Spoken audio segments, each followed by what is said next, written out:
This election cycle has been a tumultuous one, a closer election cycle than we have ever had in U.S. history. And what we're what we're seeing is a lot of black and white thinking from supposed revolutionaries, where people are essentially pushing a position where Trump winning doesn't matter to them. They think it would be good for revolution and that it would push people ahead. They think that there'll be better organizing under Trump, that there was better organizing under Trump, they seem to think that it is like the golden source of revolutionary potential in the way that they're speaking, and they're like, "I want Trump to win anyway," in response to the blue no matter who crowd, and it is this rabid chanting that pitches on the call for a government that wants to round up trans people, put us into camps. Sound a little familiar to something? Like, is this just in a normal election cycle? Like people from my own community are basically fucking acting like this too, and or they're like being blue no matter who about it, and no one is like giving the nuance to this. Fucking cis people are even fucking worse. Like, like the mess that's going on at the moment, like the patriarchal fucking fist pumping that drives the fucking the Trumper crowd, the fucking MAGA lot. But then you have the fucking like um like uh, the m- fucking toxic misuse of feminism by the Democrats that promotes turfism and transphobia. You just got this sort of toxic dilemma that's going on, but no one seems to be speaking about the dynamics that are going on, like who represents the more progressive force in the bourgeoisie and why they might be a better option than literal Nazism right now. And that's what we're here to discuss because there's no nuance on this conversation, and without nuance, there is no understanding. If you do not have a nuanced approach to a position, you don't understand that position. Like, this is like basic fucking dialectics. Fucking Marxists need to think more like Socrates and stop thinking like fucking Aristotle for a moment. Like, fucking get their heads out their ass. Stop doing all this fucking chauvinistic fucking jaunting. Like, fucking, all the people are gonna turn revolutionary when Trump was around. Well, do you know what? The interesting thing we're gonna talk about here is gonna disprove that. Yeah, fucking uh like there's a lot of people that are just doing this contrarian type shit where they basically revolve their entire politics, and I've kind of noticed it, especially people that didn't come to leftist positions through experience, like growing up in the working class, struggling, or people that came to it from like reading theory and trying to apply it in the context of their living reality. They instead like learned leftism through like memes and like hating liberals. Like they knew they were to the left of liberals, but they just got so royally annoyed by the liberals that they were just willing to do anything if it means pissing them off, even if it is to the detriment of their stated goals. Where it's like with this whole shit, like we've got people that are outright like saying that they think it would be better off if Trump were to win. Like the thing is we already have had the experience of a Trump presidency after Hillary Clinton lost and Trump won in 2016. And I can say this from 2016 because this was around the time when I went under a long spell of unemployment, and I had ran out of money for school, to the point where I had to stop going to school and save up more money before I can go back and finish. And there was like about a year and a half from like 2016 to well, the end of 2016, all of and pretty much all of 2017 up until like the around Christmas time. So literally like the end of December, where I was just permanently unemployed, and all I was really doing every day was fucking applying for jobs and trying to keep up with the news, what was going on, with everything going on. And by this time, I had already been a leftist, by the way. I came to leftism shortly after 2013, after I graduated high school. And immediately, for me, it was immediately starting with reading theory. So for me, it was doing the thing where, I was reading the theory and trying to apply it in my everyday life, trying to see what's going on and how to analyze the world and everything. And one thing I can say about the Trump presidency is there really wasn't a whole lot of leftist organizing going on a mass scale. Like they weren't really connecting with the mass. All that was really going on was that the Democrats were playing like the savior type of complex where it's like, look at how bad and horrible Trump is here. Um, a lot of it during the Trump presidency, as you could tell, was the wall. During the Trump presidency, the Democrats were like trying to humanize or pretend that they were humanizing immigrants and stuff. They were against Trump's wall. Look at them now, though. Like that they're in power. They're literally just adopting Trump's fucking position on immigrants and the border, and they're like basically trying to outright Trump on the border. And I've seen so much more people be radicalized from 2020 to now than I did in the previous period before that, from 2016 to 2020. People who used to be like Trumpers at the 2020 election, and then like they got radicalized. They moved away from Trump, and then they saw the Democrats and moved just straight to communism. Yeah. I and it's like fuck. It's a Chicano brethren I know. Antonio is a blessed comrade. Um, and what's it? Goddamn, like fucking. You know what? He's got a good fucking talk thing. Coffee with Communists. It's on Spotify. Y'all need to check that out. Shout out to my brethren Antonio. Like Coffee with Communists, Spotify podcast. Sits down with his other comrade and they talk all sorts about the New Mexico area. So if you're in New Mexico and you need update in the area, you go Coffee with Communists and they'll be talking about all sorts. They talked about the water crisis going on there and if there's a few other fucking bangers, like go check them out. Like Yeah.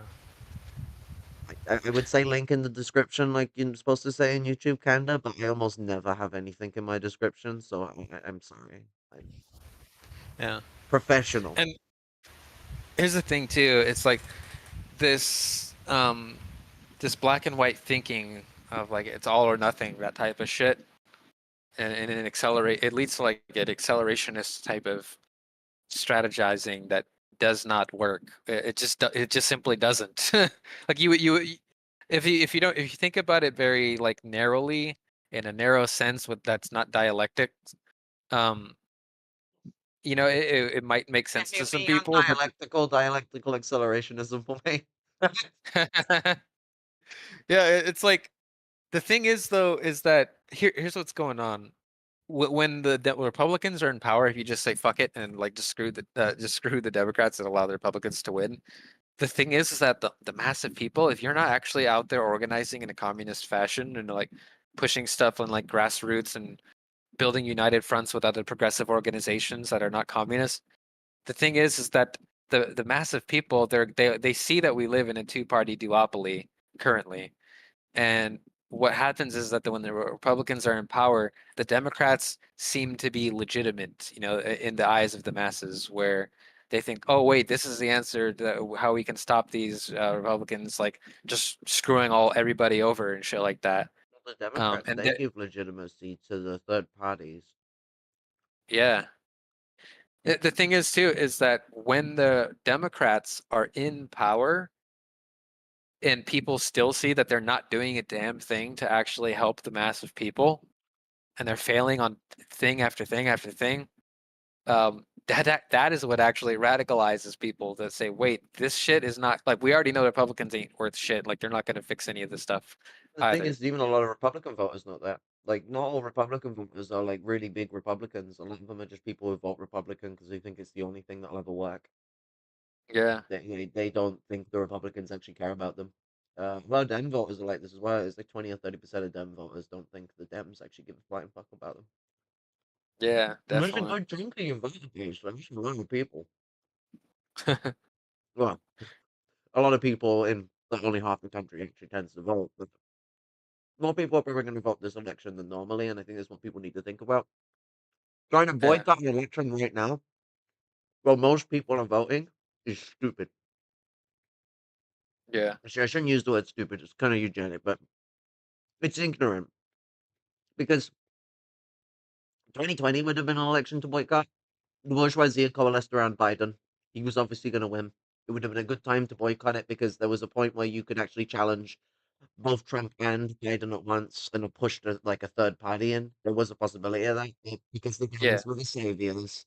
They managed to get in. I wonder if there's a pattern going on here. And BLM is usually what people look at when they go on about Trump radicalizing, and it was the last year of his presidency. And let's see, um, that would have happened under any president. It was an Mhm. organic uprising. It was because police violence had gotten to a point where people went no, and then they stopped saying no. It's almost like if people weren't working all the damn time, they'd be a little more politically conscious.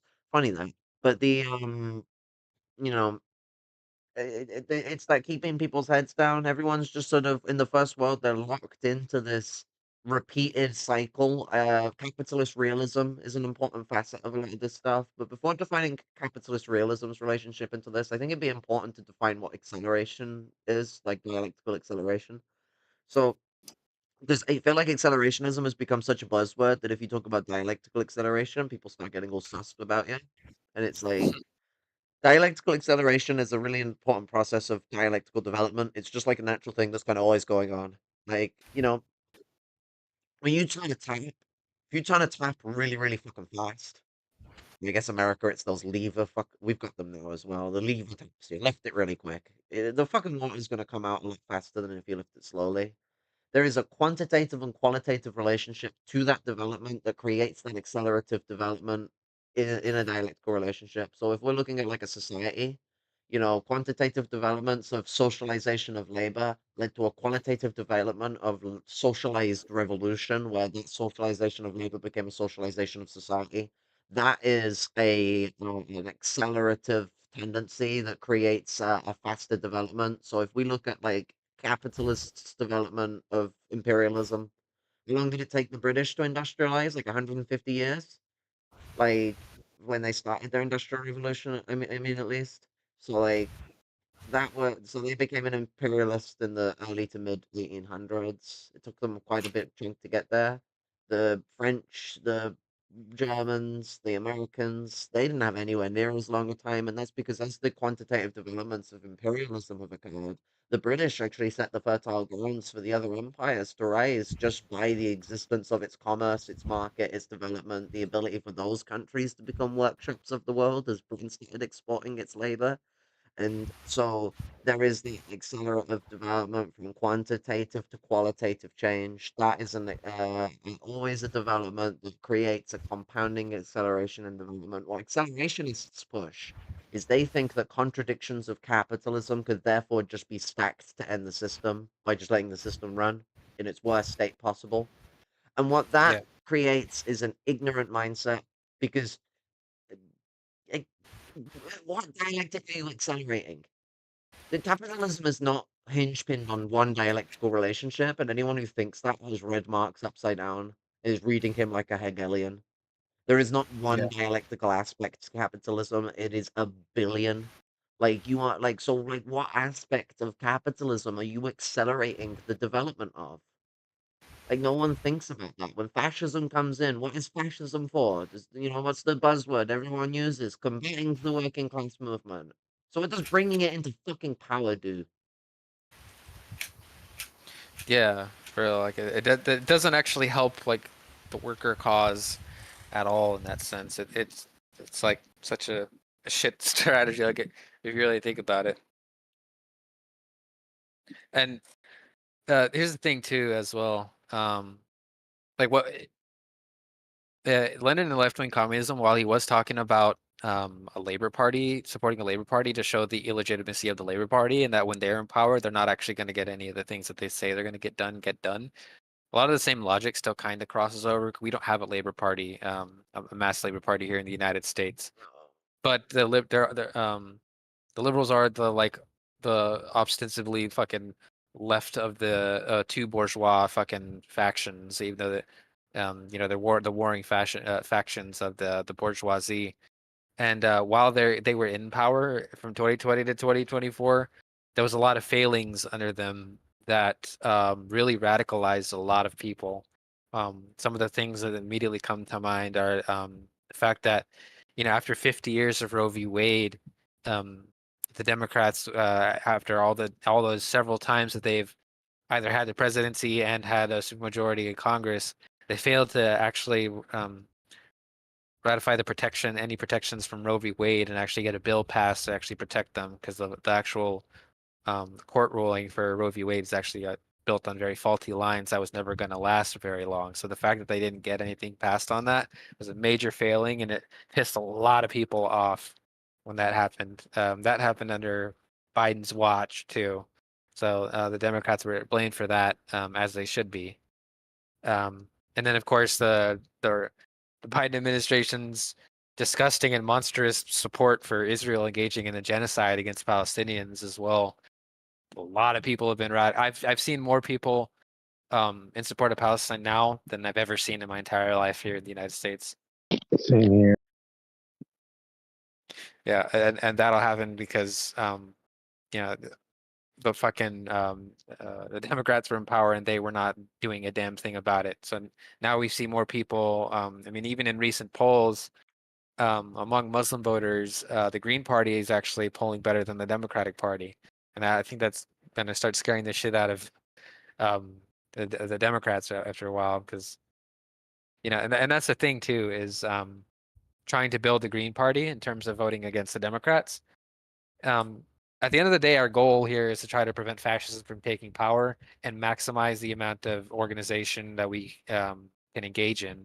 So that would be like things like trying to build third-party votes, right? So the thing is that depending on the states that you live in, you could actually maximize this goal that we have, this end goal that we have. Because the end goal is definitely not just say, fuck you, Democrats, let's lose and let Trump win. No, the main goal is to allow us to like do everything to give us advantage us for the future. Everything in our power to do that. So the thing is that if you live in like a red state where the Democrats just have absolutely zero chance to actually win anything, like Black Redguard, for instance, lives in Missouri. He's in St. Louis, Missouri, and the Democrats are down like 10 points, like over 10 points on the polls, and they pretty much have no chance of winning that state. In states like that, you should absolutely be rallying as many progressives as you can to like vote for the Green Party to try to get them past that 5% margin so they're more noticed nationally and they get federal funding. This also pushes further the agenda and puts the agenda on the table of getting ranked choice voting, which not only helps the Green Party, it helps pretty much every party and the democratic process in our country in the first place. Because our country, compared to a lot of other countries, has a really undemocratic, really fucking shitty electoral system. But this one allows us to not only support the Green Party more on a mass scale and actually push that without having to worry about idiot fucking Democrat shills like saying, "Oh, you're screwing us over and fucking the vote up and everything," and you're just a shill for foreign countries, this and that, you could actually genuinely push forward a left-wing message and not have that bullshit excuse. Like that, people won't buy that excuse anymore. And that also leaves room for us to actually build like an actual vanguard party, which, by the way, if we're wanting to build an actual effective vanguard party that is actually in tune with the masses, it includes, yes, both legal and illegal activity. But a lot of people think when it's just illegal activity, it's just like on the ground like type of movement that's not always electoral. It's a mix of both that and electoral, because part of the thing about electoral is putting things on a national scale to get things in the conversation of the everyday worker, because a lot of them are paying attention to that type of stuff that they could directly vote for, instead of stuff that they might not know about and they might not hear about unless they see it around in their local communities and stuff that you're organizing for, which you absolutely should be organizing for. But yeah, it's just overall we're trying to do everything in our power to push a revolutionary message. And prevent a reactionary government from being formed at all costs. Yeah. Like, that's And like a really imperative part of all this. Like, we can't just allow like a reactionary government to just be formed because all the Democrats are also reactionary. It's like, yeah, but there's a little bit of a difference between these guys who are just run of the mill motherfuckers. Like fucking genocide. Is that really unusual? Fucking like, are we gonna forget about the 1.52 million Iraqis? Like George Bush is now all of a sudden like fucking popular these days. Like this is America. Like I think people need to remember that this is America. Like what we need to really be focusing on is challenging the genocide and putting a stop to it. Because if we don't, it will get like Iraq. It already has gotten fucking like faster like than Iraq. There's more people have died in a quicker time. Like it's been fucking devastating. And we need to stop this war now. And if we're going to stop this war, getting the guy who says he's going to make Bibi do it compared to the people who are dancing around the ceasefire, which option do you think's the better one? There's only two. yeah, two that's gonna win. Yeah, Yeah. and that's the thing. Like Biden was out there coping back in their debate when he was still running in the race. Like, oh, Israel wants a ceasefire. It's Gaza that's and Hamas that are like against it or whatever. And then, It's the other way around. um, yeah, it's literally the other way around. It was like Trump was like, actually, Israel wants to continue it, and we should let them continue it. Yeah, Like, Bibi keeps saying that he doesn't want a ceasefire. He's not even considering it. yeah, Yeah. So, like, we need to put America in a situation where it's supporting the sanctions. So people need to compare this. They need to bring up Iraq. They need to bring up the long relationship that the Democrats and the Republicans have to this. It's going to be easier to challenge the Democrats on this. This is America. You're not getting a good option right now, but we can push a third option, the third party, the Labour Party that it could be, if we get past the fascism that's rising right now. Adding more genocides doesn't fucking make another genocide right. It doesn't fucking like normalize it. Having Trump accelerate the death of the Palestinian people, as Palestinian people have called out, ain't gonna fucking fix the problem. They don't endorse the Democrats either, and neither do we. But there is a bit of a tactical fucking thing we need to do here, where in swing states we should prevent the Republicans by winning by any means necessary, and it should be considered a prevention of the Republicans winning, not a push for the Democrats. Because we're not here to push the Democrats. The Democrats are committing a genocide right now. yeah. But what? And that's the Yeah. thing too. That's absolutely the thing too. Is like we can't have a blanket statement of like going against like like just railing against like the vote blue no matter who type of crowd. Like there's an actual tactical thing in every different. You have to think of the material conditions in every single A lot of case. those blue voters don't like the genocide going on right now. They really Yeah, don't. yeah. Look at polling on it. Yeah, like most of the Democratic like voters that are both like they don't like that shit that's going on What right is it now. like 22% of Democratic voters or something like that? Like actually like the war? Like actually think Israel is doing a good job? Yeah, it's a very small percentage. I think it was like 18% even in the latest one I saw. See, there you go. And it's like, so if we're not gonna be like dynamic and nuanced, you just get those people off. Though they're all just Democrat fascists if we're gonna take the approach some people have taken, where they just call all these people fascists. And it's like, okay, do you know what? The Democrats are kind of dominated by some social fascists right now. No fucking shit, Sherlock. You're just gonna call the regular voters that? Do you know what? Dimitrov is full of shit on a lot of stuff, but one thing he's definitely right of is if you fucking start going to people and calling them social fascists because they're like suck dems, basically, you're not. No one's gonna fucking listen to you. It's the This isn't about lesser evilism, long defined. They're like, can Democrats ever get so bad that you wouldn't vote for them as a lesser evil? Like, that's not the point here. It's not about lesser evilism. It's about, like, fucking not just allowing shit to devolve into pure reaction. So what, we should just let, like, fucking Trump round my community up into camps. They made, like, a trans-specific prison, like, fucking 4 or 5 years ago. Like, Yeah. they are going to round us up into camps. Is that gonna help the revolution? We're gonna have a great revolution if they start like fucking trying to genocide the black culture as well. Is that gonna really like radicalize people, or is it gonna cut people off from the things that are really important to building revolution? The oppressed minority communities, a connection to the culture and our history, especially as well. Yeah. Yeah. And that's the thing too, is like there are other like really big things I remember during this Biden presidency where they had absolute blunders on that really radicalized people as well. The fact that Biden basically just continued all of the ridiculous, barbaric border policies that Trump did, um, in the extra judicial fucking um, executive orders that Trump used during the COVID pandemic to just opportunistically shut down the border. Biden continued a lot of those things. Like he's really, it's crazy that people like the Republicans try to say he's like supports open borders or some stupid shit like that. He's very fucking aggressive on the border issue. Yeah, Like he continued Trump's fucking border policy. He kept fucking separating kids at the fucking border. Plenty of families have died on the fucking border, especially in the crossing over into Texas.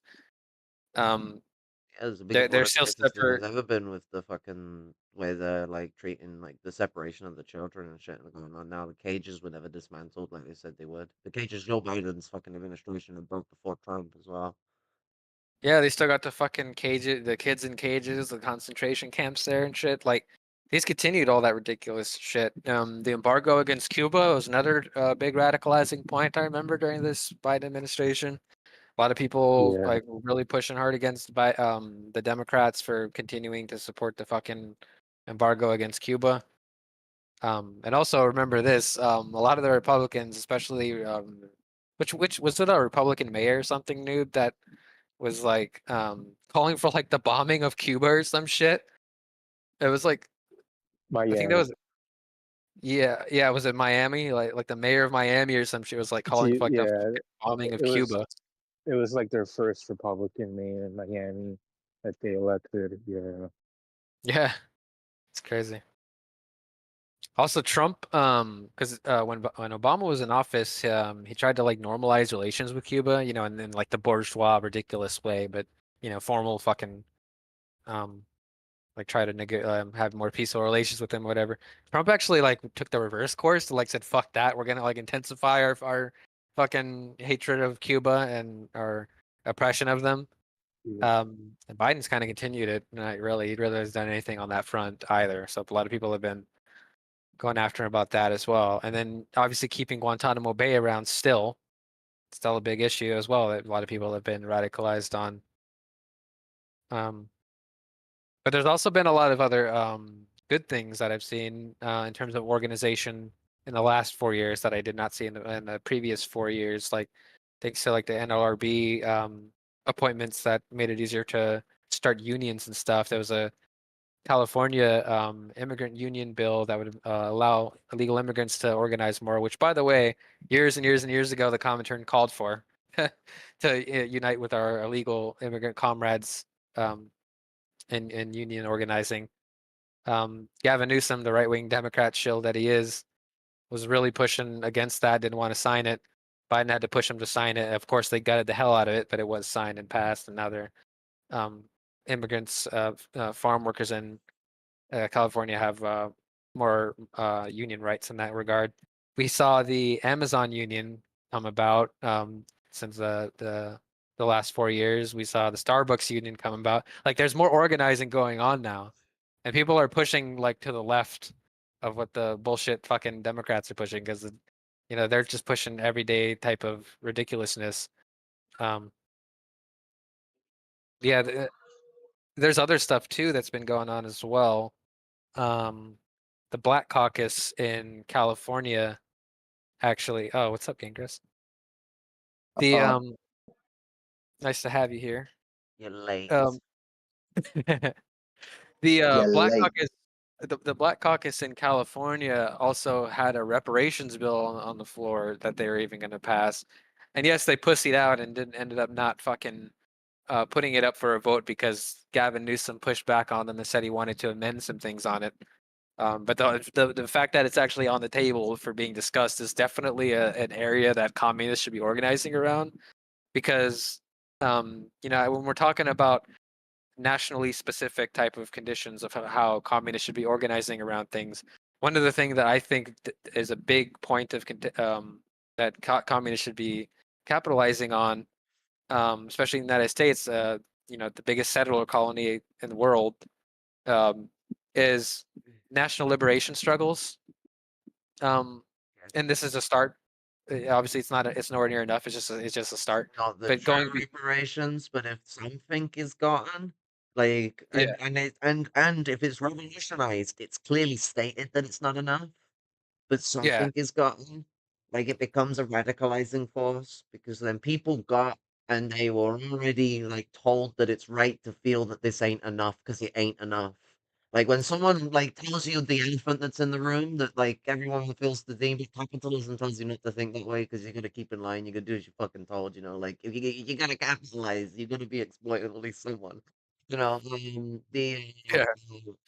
So you either keep your mouth shut or you're on top. It's kind of the dynamic. There's a gray area in between, but someone who speaks up for us, and in that sort of way, so with the black community, if someone's revolutionizing that aspect and pulling it forward, which is why we need Panthers on the beat with this kind of thing, is that like we can then well they can then draw forward like a revolutionary spirit, so like from the reparations movement itself, which would say has been like a major direction of people like fucking like Malcolm X and Luther King. I mean, Malcolm X is kind of famously the person who's like, yeah, nothing that you can give us is enough, but the destruction of America.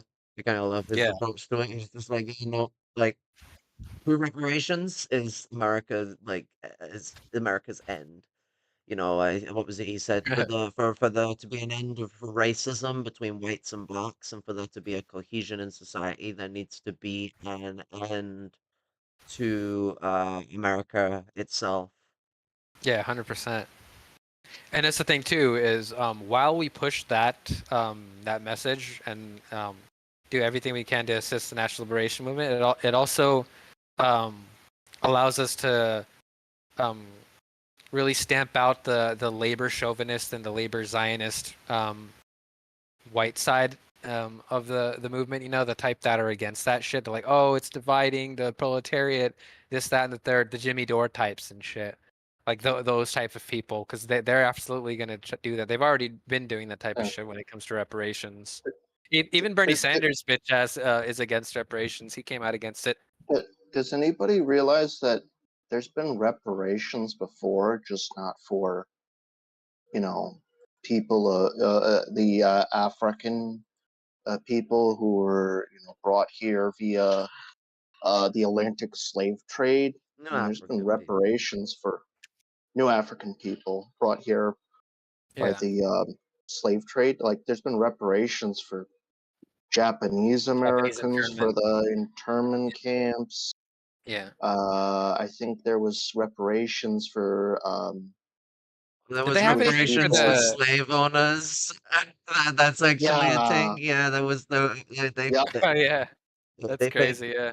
Yeah, I know. And then like those slave owners then do the fucking what was it, the plantations? The fucking what were they called?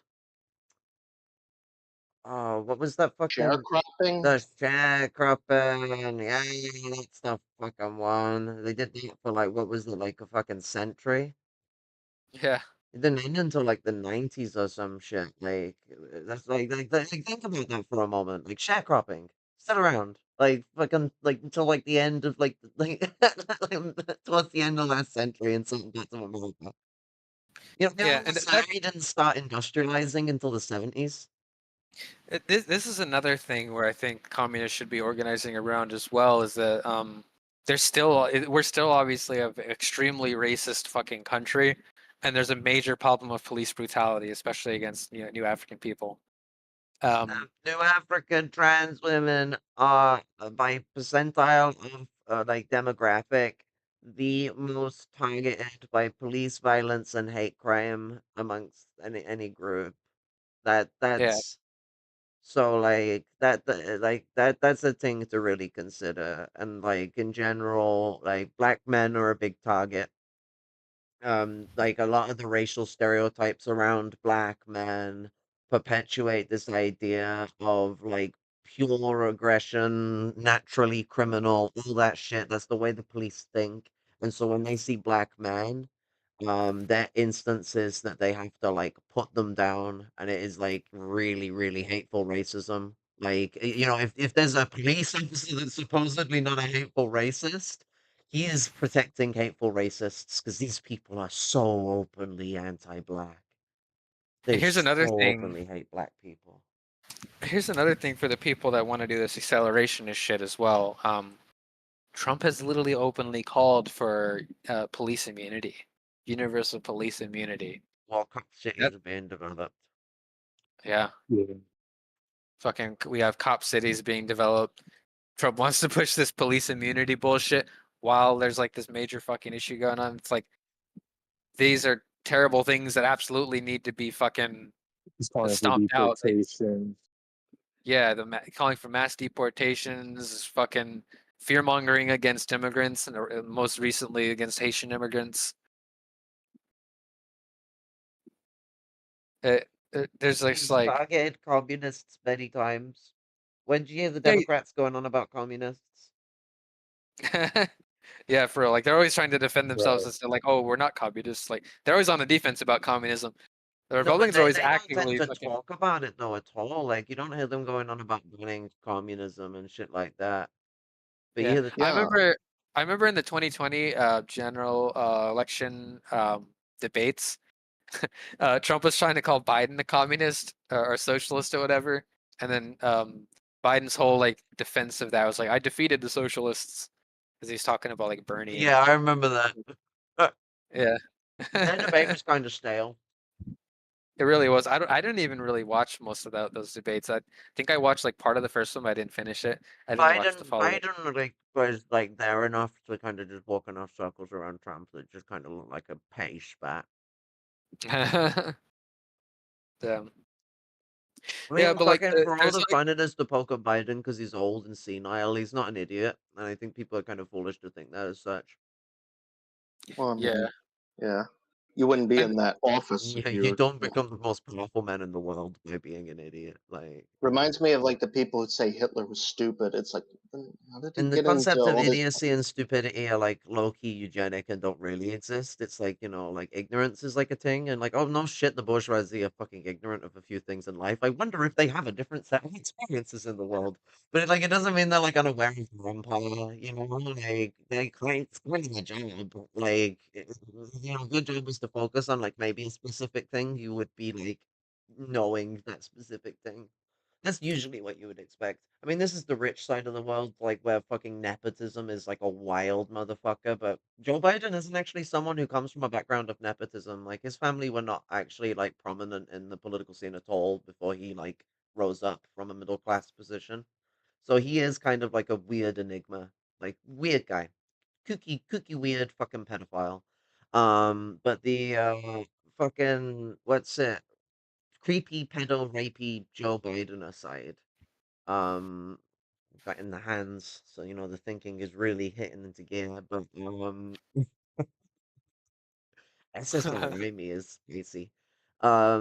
What's it? The fucking um, what's it?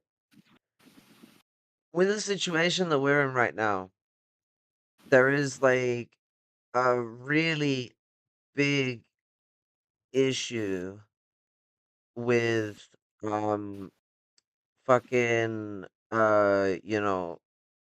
the possible like racial and gender based like fucking slaughter that's coming. Like there's the misogyny generally as well. Like there's a really big hatred for women that's kind of back in this like Trump movement, like the incel lot and all that lot. Like it seems like a Oh yeah, weird thing to have to bring up, but incels are like that fucking prominent. They almost feel like an elephant in the room we have to mention. yeah, 100%.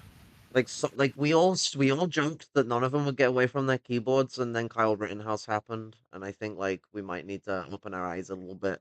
because like I've been calling it. These people are being radicalized. Do you think they're gonna stay behind their keyboard forever?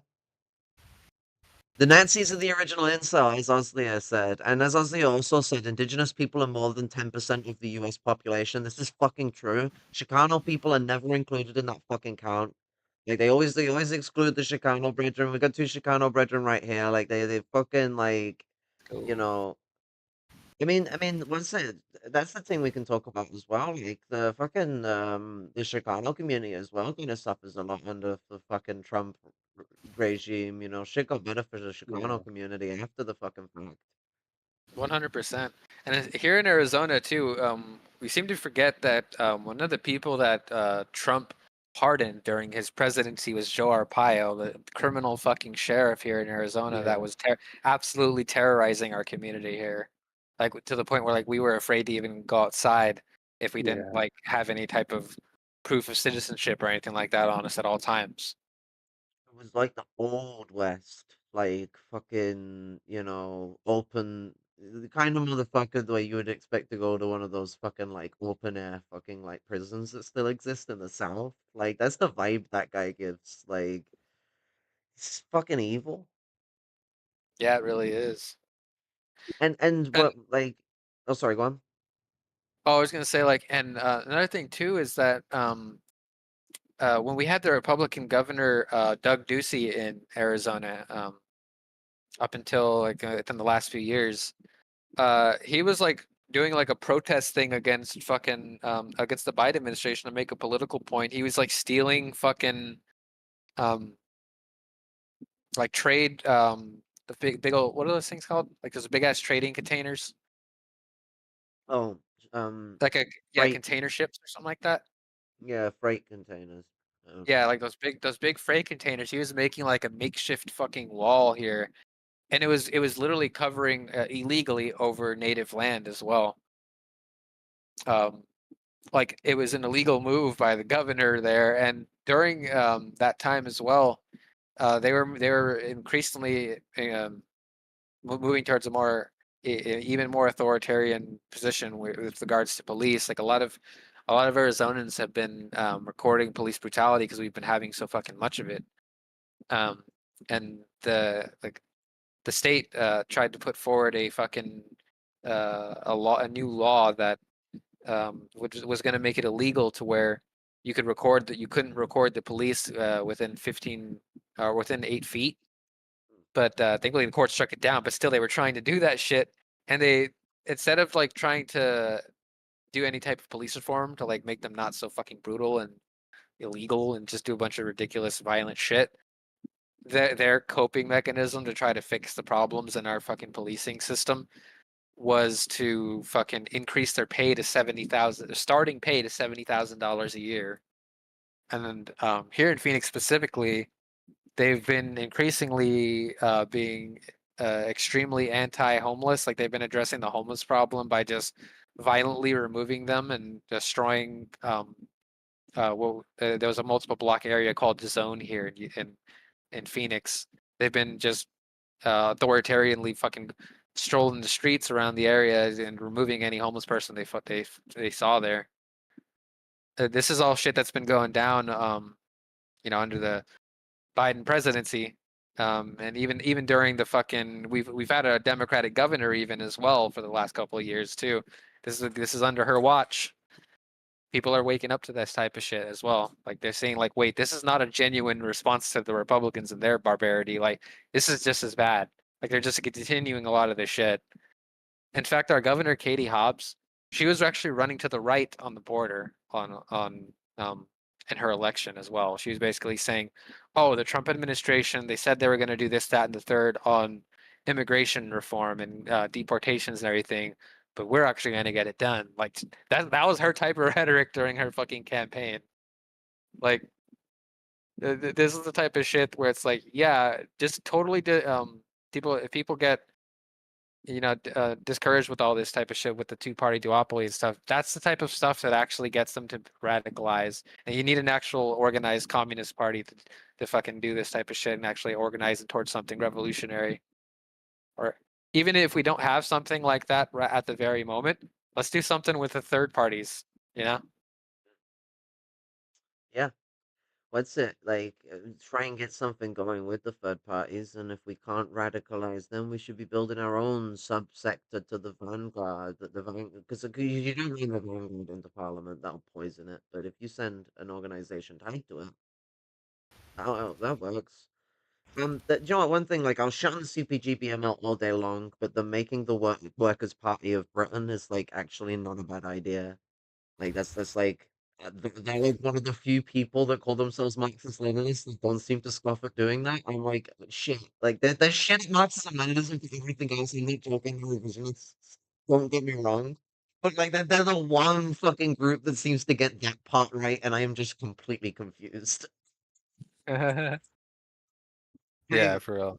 because they seem to get a lot of the shit right, but like they hate trans people. But yeah, we need parliamentary representation.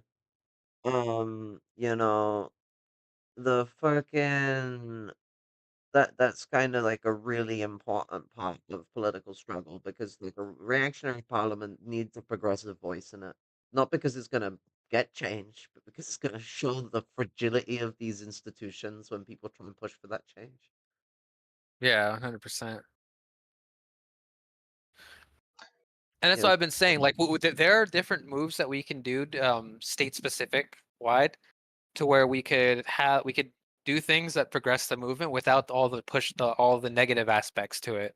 Like, if we just called for a blanket support the Green Party in every single state, um, like that doesn't really do a whole lot to push forward ranked choice voting. All it really does is demonize the progressives. You know, all the Democrats are going to do is going to be like, we lost these swing states because of you guys. Um, and now we have all this ridiculous shit, and then the masses of people are going to be like, yeah, actually these guys kind of screwed us, and now look, the Democrats are our best hope to oppose the Republicans. It's like it doesn't actually achieve anything for us in the long term. It really doesn't. All it does is it's going to lead to more tax cuts for the rich, more cutting of benefits for the people that are already struggling to get by, and that's not going to push them towards revolution. It's going to push them towards voting for the social fascists. so it's gonna push a lot of us to. It's gonna. You know what? Fucking trigger warning. Fucking suicidal ideation, but it's gonna push a lot of us to fucking suicide. That's what it'll do. It'll push a lot of people to fucking end up killing themselves because they want. Like, how much pressure are we under right now? Do you think people can take the kind of crisis that fascism is gonna fucking bring? Because fascism's way of solving crisis is first to create a crisis. It's always the way Mhm. it works. Social fascism is a little less. Let's blow up the entire country. You Yeah. know, like, if you're gonna drink poison, which poison are you gonna drink? Yeah, 100%. And another reason why the fascists are able to do accelerationism is because they don't actually give a shit about the masses. Like they don't give a fuck about them, so it doesn't matter to them. Like And in whether their sick, what twisted mind, they think that this is better for us anyway, or some fucking shit. Like Yeah. they're not the most sound-minded people. yeah. Teddy babies. And so I that's the will thing. say, I will say Okay. one thing is that I do believe that the left did put enough pressure on Kamala Harris not to choose that fucker and PA. Shapiro. Josh Shapiro, yeah, as Yeah. her Yeah. VP pick. It's like, oh my god, what is with Shapiros in America and just being It's really horrible shit. State fucking. family of Zionists, like not even jokingly, lot of Zionists. Yeah. Um, what's a lot of famous people with from the Shapiro family though. With the um, what's it? Fucking you know, you make a really good point there, Gangamos. Because Tim Walz, you know what? He's still a fucking bit of a Zionist little shit, and he did come out against the fucking like BLM protests. I am not calling this guy like some socialist or some shit or like some money crap, but as a VP pick, you know, he's better than Kamala. Like, I'd rather have him than Kamala at this point. Like, fucking just like he seems like an even easier person to push back on. But like, Yeah. It shows that especially the left has done something because Kamala could have very easily done a Kamala and picked like some right wing fucker.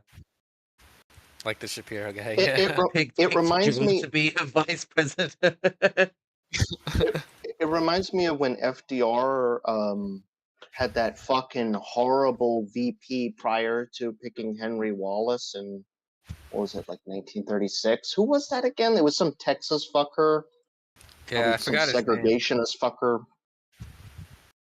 Yeah, I forgot his name. And then Truman was also a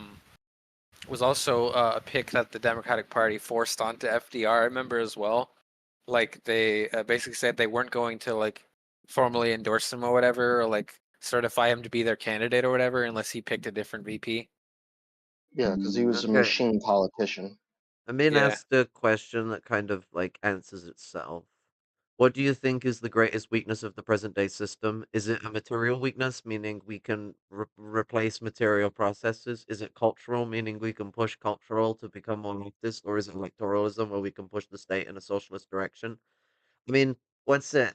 The state itself is not going to go socialist. Like, it's more that you're going to push a revolutionary movement in parliament. Like, it's going to make a part of parliament sympathetic to the revolution. It's the kind of point of like pushing something into an electoral push. All of these things are like primary contradictions that we have to ascertain towards. Like none of these things are like things you can just punt off to the side. We do need to be doing active material street work. Cultural aspects of shifts and changes need to be absolutely being pushed. Like, Yeah, 100%. once we build up like actual revolutionary organizations that have a bulk of the working class, the proletariat and the lumpen proletariat in it, we can start engaging in revolutionary fucking cultural like shifts and changes and events. Fucking, we can start building proletarian cultural hegemony.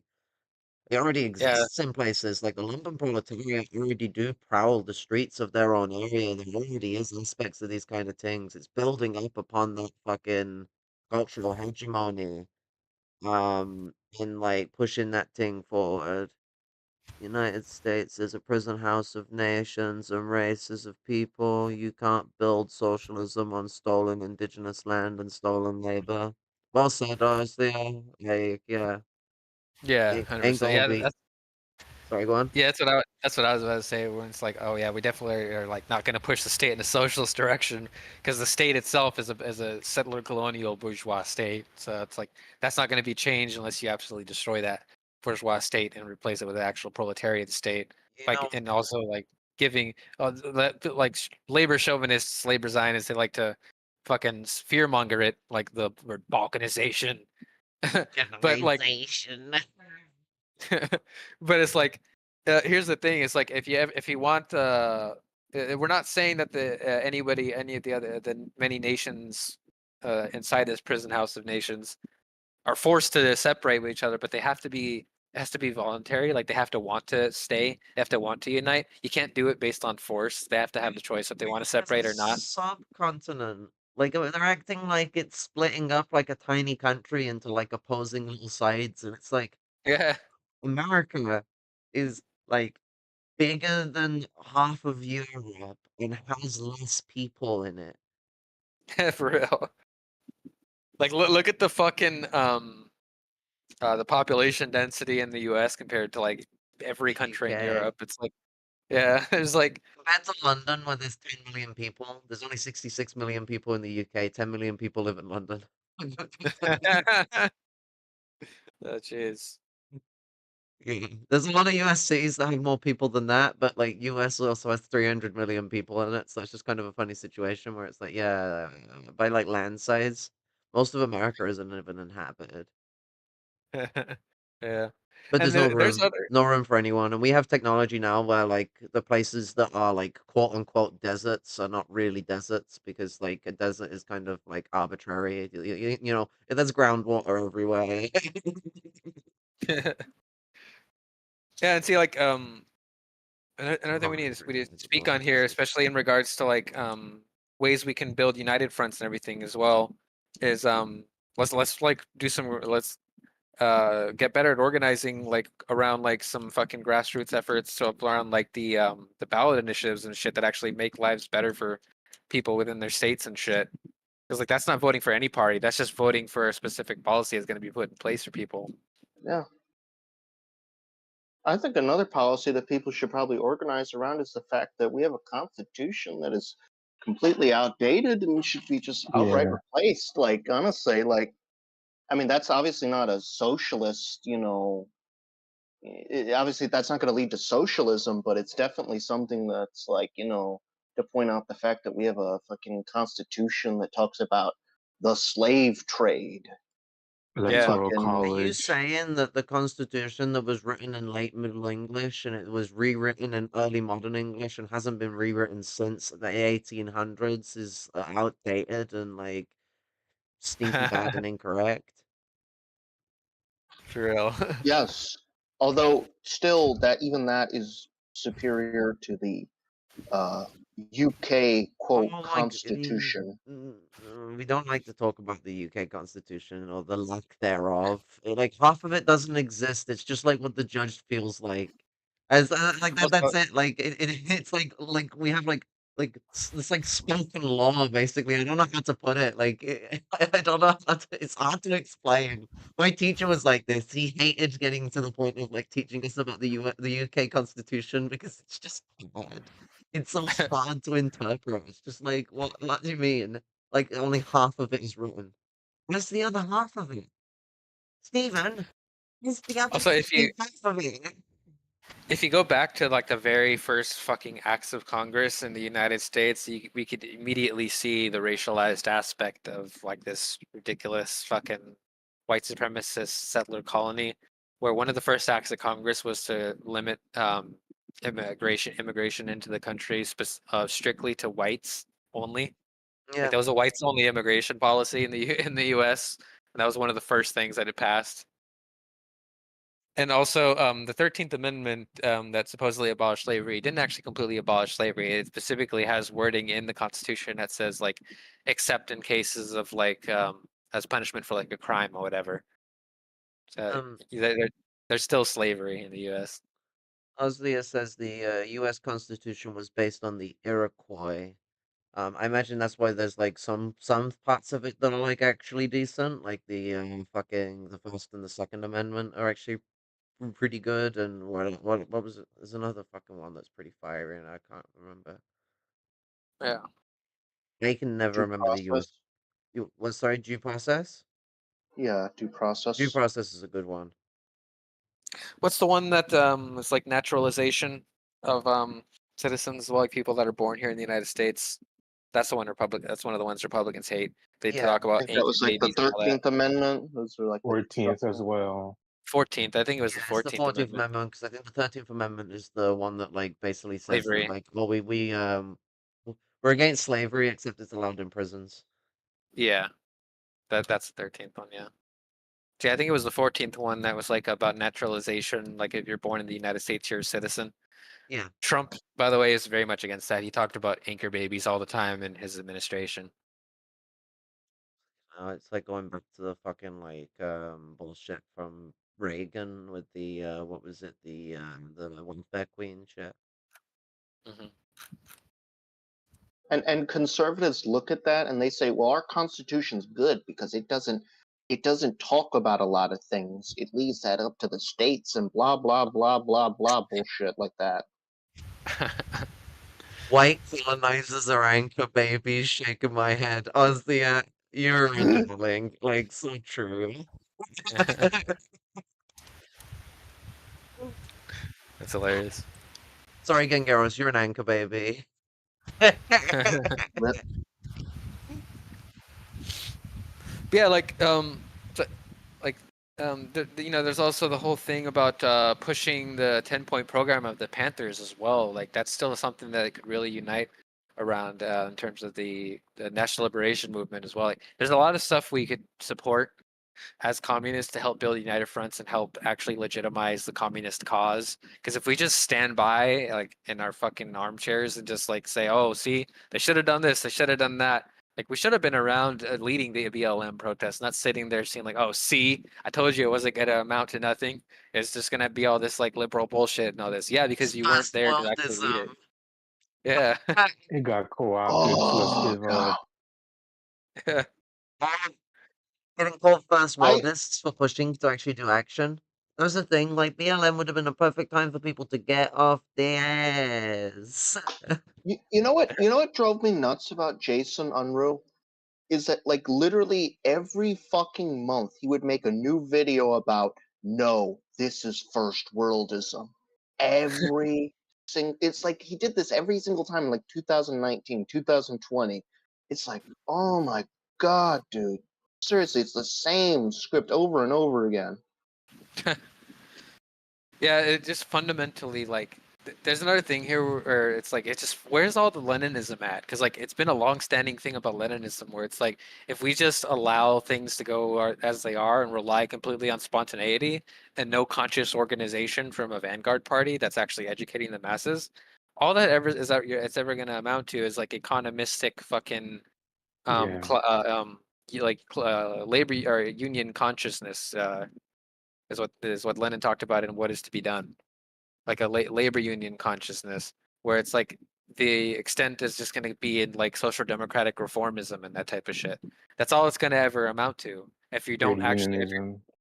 yeah, if you're not actually going out there and organizing and saying like, hey, like we need to actually be anti-capitalist, we need to move towards fucking socialism and Marxism, Leninism, and everything that stems from that. But yeah, like if you're not actually going out there and pushing that, you're failing as a Leninist in that regard. And you're it's really just like an ultra left deviation of like the liquidationists. Like you're really just the other side of the same coin is the right wing fucking deviationists in that regard that are just total reformists because both of these fucking positions actually go against revolution. Yeah, if we allow just like total reaction to come in, like, I mean, how much more revolutionary are people gonna be if the trans community, which a lot of us are involved in the revolutionary movement right now, are thrown into camps? Like, where we gonna fucking be? Like, we lose revolutionaries then. Um, Yeah. if a race war starts, the connections that white and black communities have been making get severed Yeah, because white and black conflict increased during Trump, and then after Trump, we saw, like, well, actually, the last year of Trump, we saw a big point of collaboration, a big point of coming together. And what's it? White opportunism said did sabotage this, but a lot of white people didn't. And there's a lot of revolutionary love that's been getting built because of these struggles. And if we allow shit to devolve into complete, like, fucking, like, terror, it will create tensions between the communities. It will split. It will cause trouble. It'll increase white opportunism because you know what? White people are safer if they fall in line.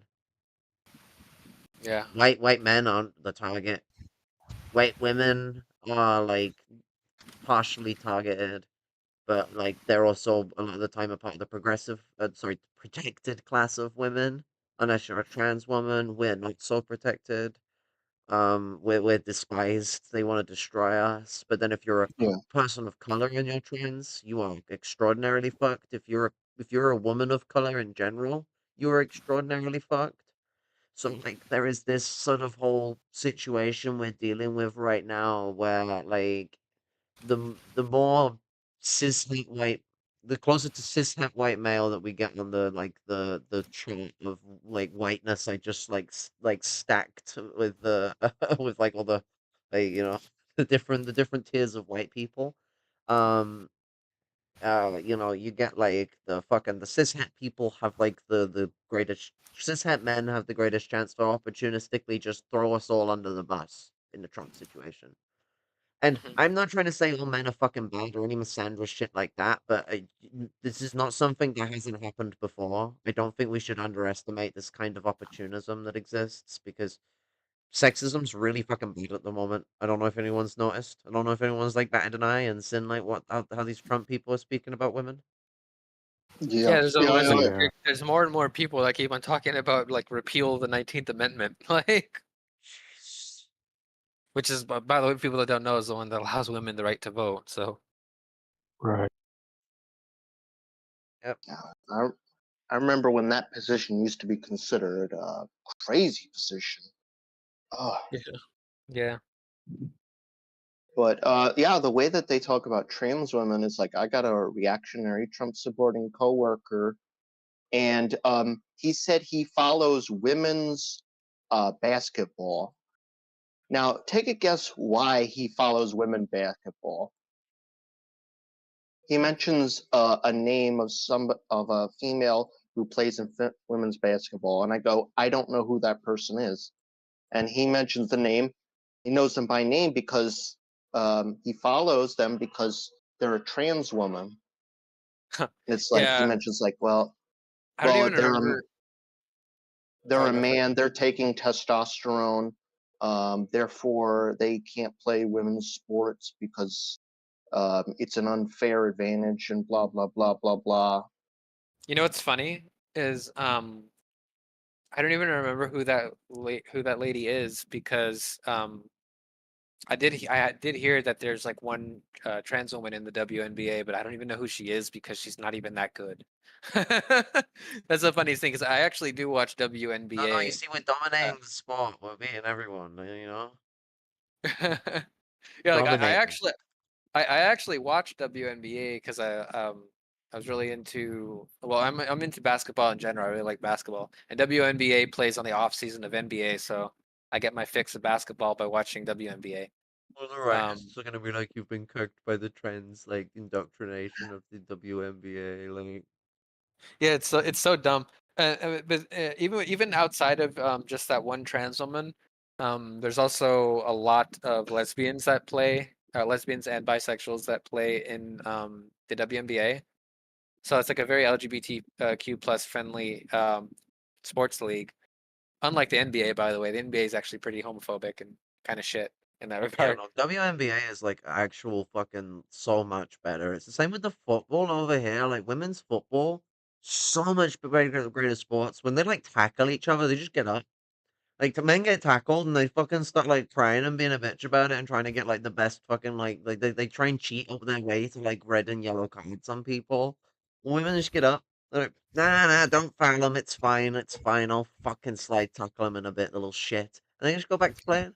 I mean, to be fair, the estrogen hormones do kind of give you that kind of mentality. Like, you want to cry, but you'll cry later. You're gonna go slide tackle that little bitch for, like, shit. Yeah, They call it it's they it's call it like they call it like the defensive mom mindset. You know, the kind of mom that like sees their child get hit by another child and rather than responsibly handling it, she just rugby tackles the other kid. the funny thing too about the WNBA and just women's sports in general is that if you've been familiar with politics, American politics, well, this probably happens like just in Europe in general as well too. But I'm most familiar with American politics.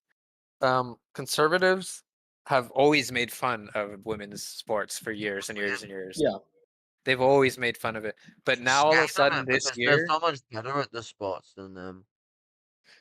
yeah, like this year in particular, there was two rookies in the WNBA that they've been using as like racist fucking idols and shit. Like to place their own like little racist fucking fantasies onto both people. One of them is Angel Reese, who's a black woman, and the other one is a white woman named Caitlin Clark. And they've obviously been rallying around Caitlin Clark a lot, trying to push their racist conservative bullshit onto them, and it's actually alienated a lot of the African comrades that watch the sport and that would otherwise like Caitlin Clark because she's actually a really humble and decent person and a really great player. But a lot of her fans are like super reactionary conservative motherfuckers that say racist bullshit all the time online.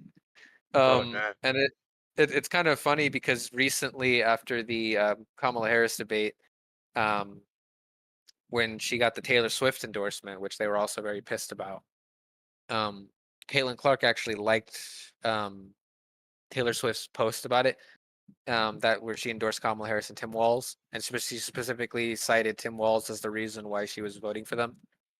And Caitlin Clark basically had the same sentiment, and a lot of her fans were like royally fucking pissed off at her about it. But it's kind of funny too because they must have not really followed her very closely because she has a liberal boyfriend as well that literally has a tattoo of a MLK Jr. fucking quote. That one really good quote from Martin Luther King Jr.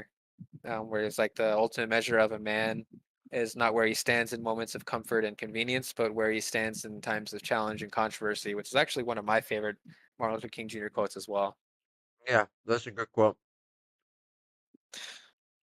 Yeah, so like it's pretty clear where her politics always was. So, but they clearly didn't know that. So it's just conservatives weaponizing people to push their own agendas like crazy, and now they're doing this whole anti-immigrant shit Yeah, politically, and they're pushing bomb threats on in Ohio now, right? I've been hearing stuff yeah. about that.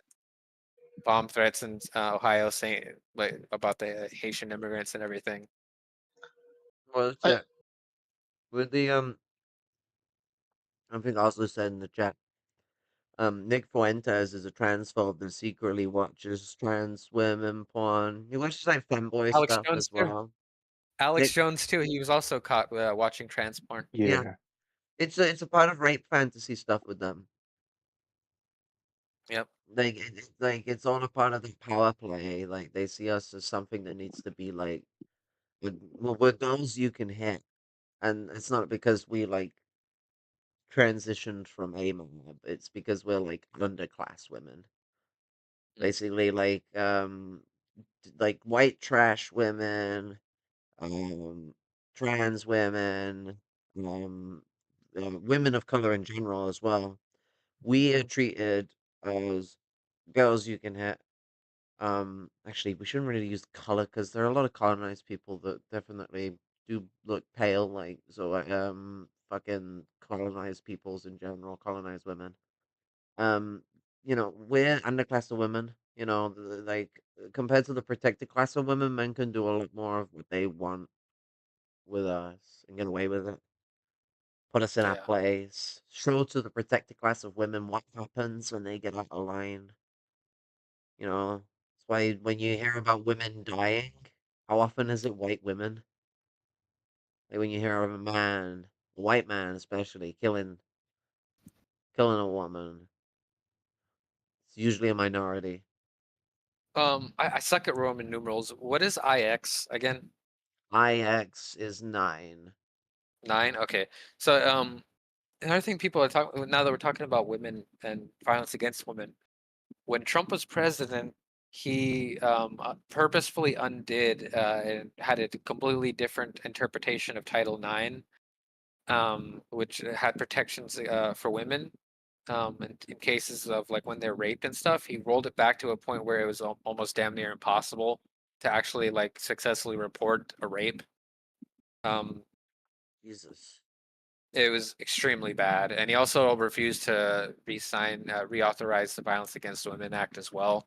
So it's like these things don't really help revolution, like like getting rid of those things, I mean, like, look especially at with the dangers abortion, like, has caused. yeah, 100%. Like, sorry, banning abortion. Fucking sound like it.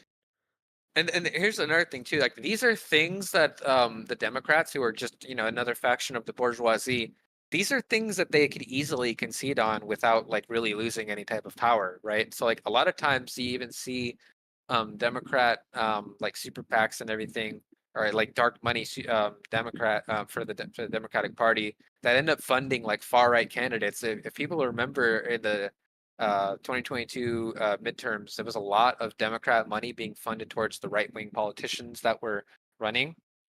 Well, that's the And that Pied was Piper strategy. mhm. And all that is because like they're pushing stuff for things that they don't have a problem supporting, like um, rights to abortion, everything. Like a lot of it is talk, but even in cases where they do end up passing something, even though it's milk toast and everything, it's things that doesn't actually affect their power in the long term, right? So that's why a lot of the things that it seems like economically there's so much cohesion between the two parties because they're both just bourgeois parties, and a lot of the stuff tends to focus on cultural issues, is because that those are the things that they could easily differentiate themselves on, um, and What's not actually lose power. But I even then, there is some differences in like economic stuff as well because there is a difference fundamentally of like the social fascist and the fascist power. well, normally they're like supporting the side of the Republicans that's like them with their money, the rhinos. But this time, and just like they did last time too, and in 2016, they've done this 3 times now. It's only worked once. They're doing the Pied Piper strategy. They're trying to get the actual like extremists out there that they might not actually agree that much with. I mean, they don't necessarily disagree with them either because they're not that bothered, as you say. It still suits them. But they're like picking the worst of the worst, which is kind of like giving Trump's like base a bigger presence in the Republican Party. Uh-huh. How is this a solution to stopping Trump taking power? You're just giving him more voting power. Well, you Yeah. get rhinos in if you're gonna do something like that, you know? If that was the strategy, maybe the Pied Piper might want to go get those people away from it, like he did with the rats. Like it's like they thought the bit where he steals the children is like the good ending. And here's another thing too. I feel like a lot of people don't really understand United Fronts or Popular Fronts even for that matter in the sense that they're meant to be taken. Because it feels like a lot of them people like cringe at the idea of United Fronts and everything. Um, in the sense where like they interpret it almost in like a liquidationist fashion, where it's like they seem to think that it means that we can't at the same time criticize other people that are within the United Front and have organizational um, like differentiation between them, like have our own fucking thing going on, our own independence. Like that's absolutely something that even going dating back to Marx, he stressed very heavily on that the proletariat should have their own independence away from the other progressives, like the um, the bourgeois Democrats.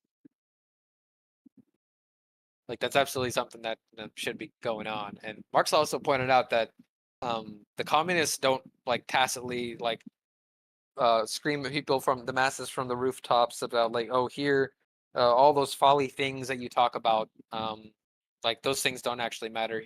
Here's what the real truth is, and here I'm gonna fucking place the truth here onto you. He actually says no. That's like a bullshit fucking way to approach this, and this is talked about by later theorists as well, Lenin, Stalin, and Mao especially too, talking about like from a commandist perspective. You know, that's very commandist of people to approach things in that manner, and not really upholding any type of mass line work where You you're gotta trying to bring really people up. learn what people are about. Like just have a normal conversation. Yeah. Shit. Like if you Yeah. really just go out there and talk to people, you'll see that they're very agreeable on a lot of stuff. Even people that are on the opposite side of the You'll spectrum. find people will start the political conversation if you just talk about life and the world. Like you can really just have a conversation with people. Yeah. It's almost like it's not that complicated, but everyone wants to overcomplicate it. Like fuck me, I'm someone because if I sit with Marxists, I am someone who's a jargony motherfucker sometimes. I mean, it's more like my street jargon that everyone's having to like, get their heads around with me. But like, I like to talk about big concepts, and if I'm around Marxists and I know that they can keep up with me, I'll go through it. I always try and be thorough. If I'm speaking with working class people, I ain't gonna be coming in like some fucking like concept buzz, like fucking dropping the beat, like I'm dropping theory.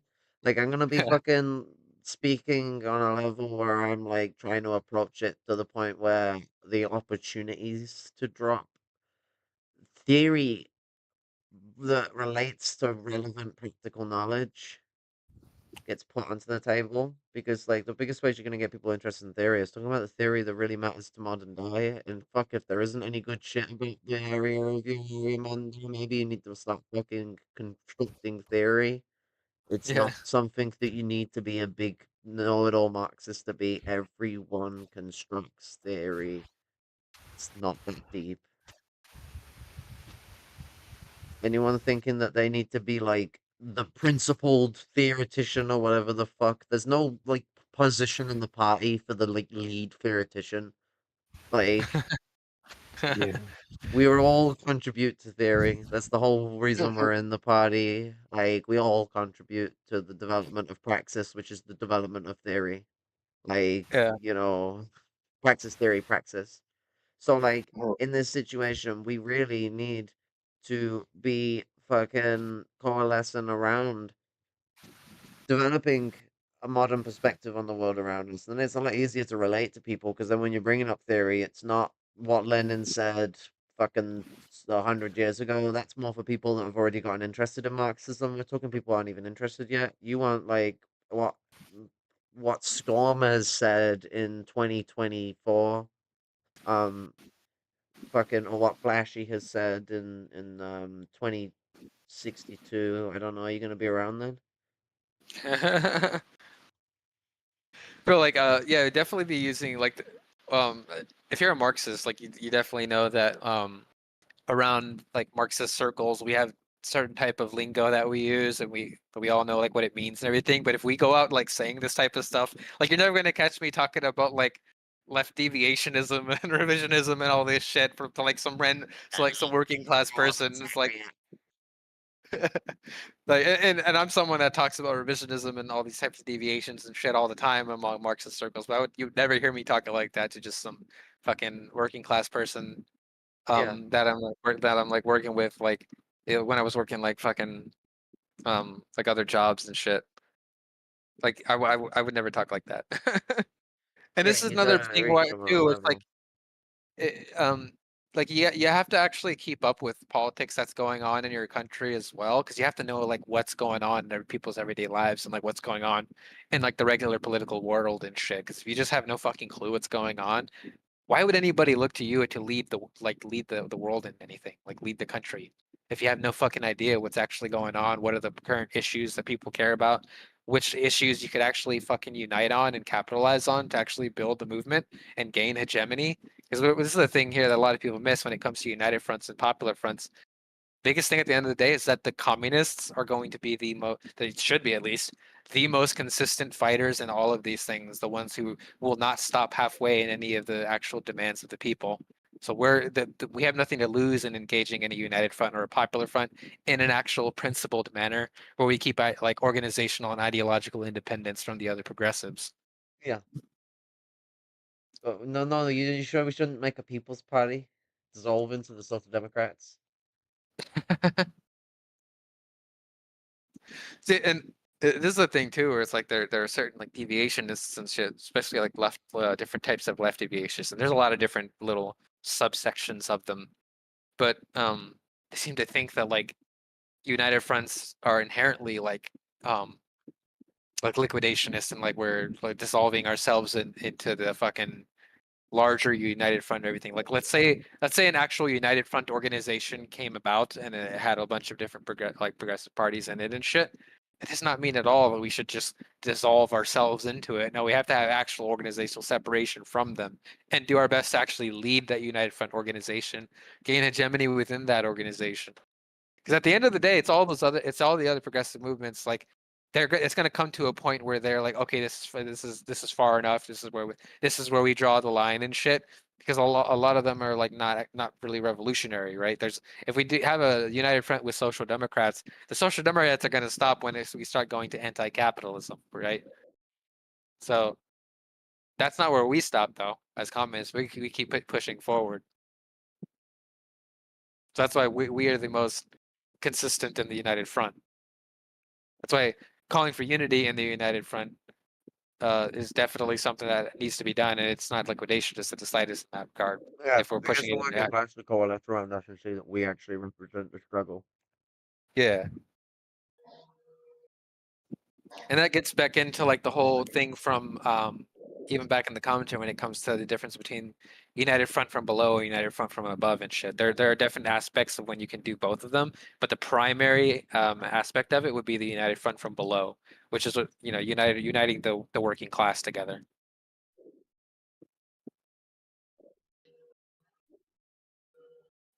Right. Why can't a capitalist state wither away? What if we slowly removed our dependency on the capitalist structures? It can't just wither away. Yeah, Capitalism you is a gotta. violent and destructive system of oppression. You know, a socialist state might not just wither away. The hope is it will, but it might end up having its own issues of reaction of not wanting to allow it to go away. But where a socialist state will wither away, the theory is because the proletariat will wither away. And if there is no proletariat, there is no proletarian state, so there can't be a socialist state anymore. It would be a communist society.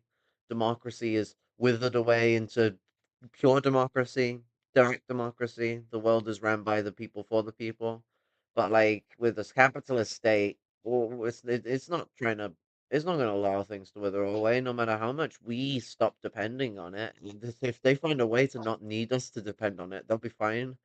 Like automation is like something that they're really kicking in for that, and they'll put us into brains and jars if they need to get us to fucking work for them. Mhm. Fucking like And Jeff Bezos is going on about putting us in space to do work, like fucking like putting factories and stuff in space to lower Yeah. pollution.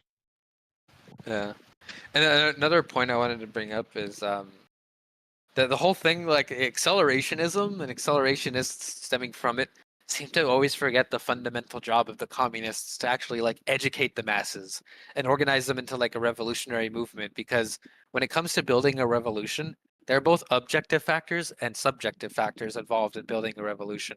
And if you're missing either one of them, you're not going to have a revolution. So here's the thing, like when it comes to the objective factors, we're talking about things like the economy, like the material conditions going on within the country. Are we having an economic depression and stuff like that? If so, it's likely that there's going to be out of the norm type of things that the masses are going to be demanding, to try to fix the situation. There's no guarantee that especially if you haven't done the actual work to actually organize and educate the masses, that the communists are going to be ending up the ones in power. In fact, we see a lot more evidence to the contrary of it. The exact opposite is going to be the case, where the answer is going to be either, if we're lucky, it's going to be some type of social fascist populism, or it's going to be outright fascism that's going to be the fucking reaction to this stuff.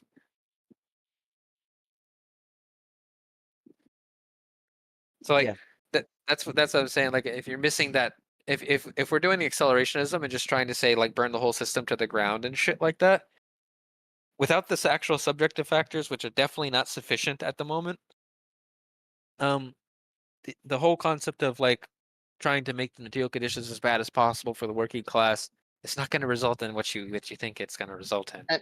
And let me tell you, organizing under a fascist state, Yeah, that's like you definitely think it's bad now, imagine having your communist cells being infiltrated all the time by fucking Nazis and then being broken up and then having it reformed again only to get broken up until eventually all your cells are completely wiped out and you're all in concentration camps. Because that's the method how the Gestapo would deal with communists. You'd have a cell, you would be running it through your informants and other things. Then eventually you would get rid of the cell. Then you would reform again and rinse, repeat. I mean, yeah. my God, they verbally said that my audio is like craggly. I don't have notifications when I'm in streamer mode, oh, rather than just like sorry, leaving it to be like that for the whole stream. Jesus, sorry.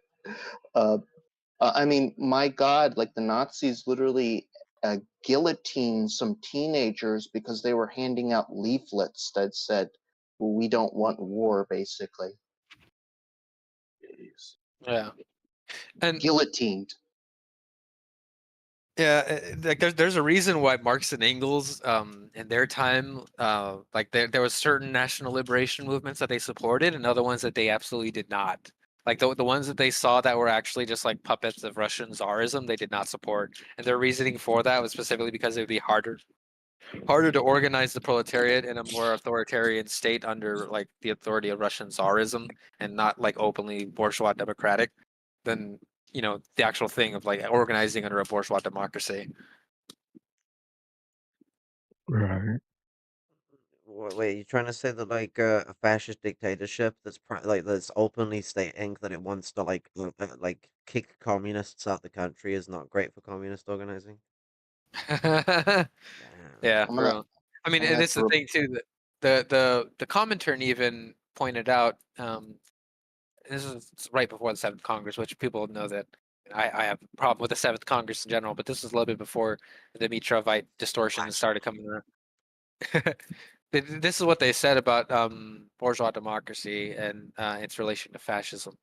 They said, quote, do we defend bourgeois democratic liberties? Primarily because we, the party of the working class, have no other interest than those of the entire proletariat.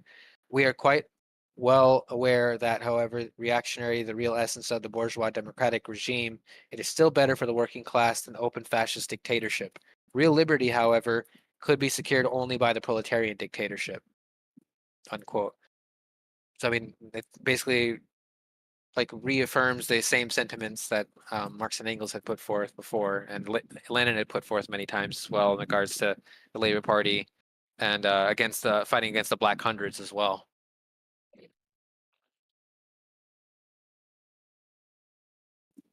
Yep. I mean, like what?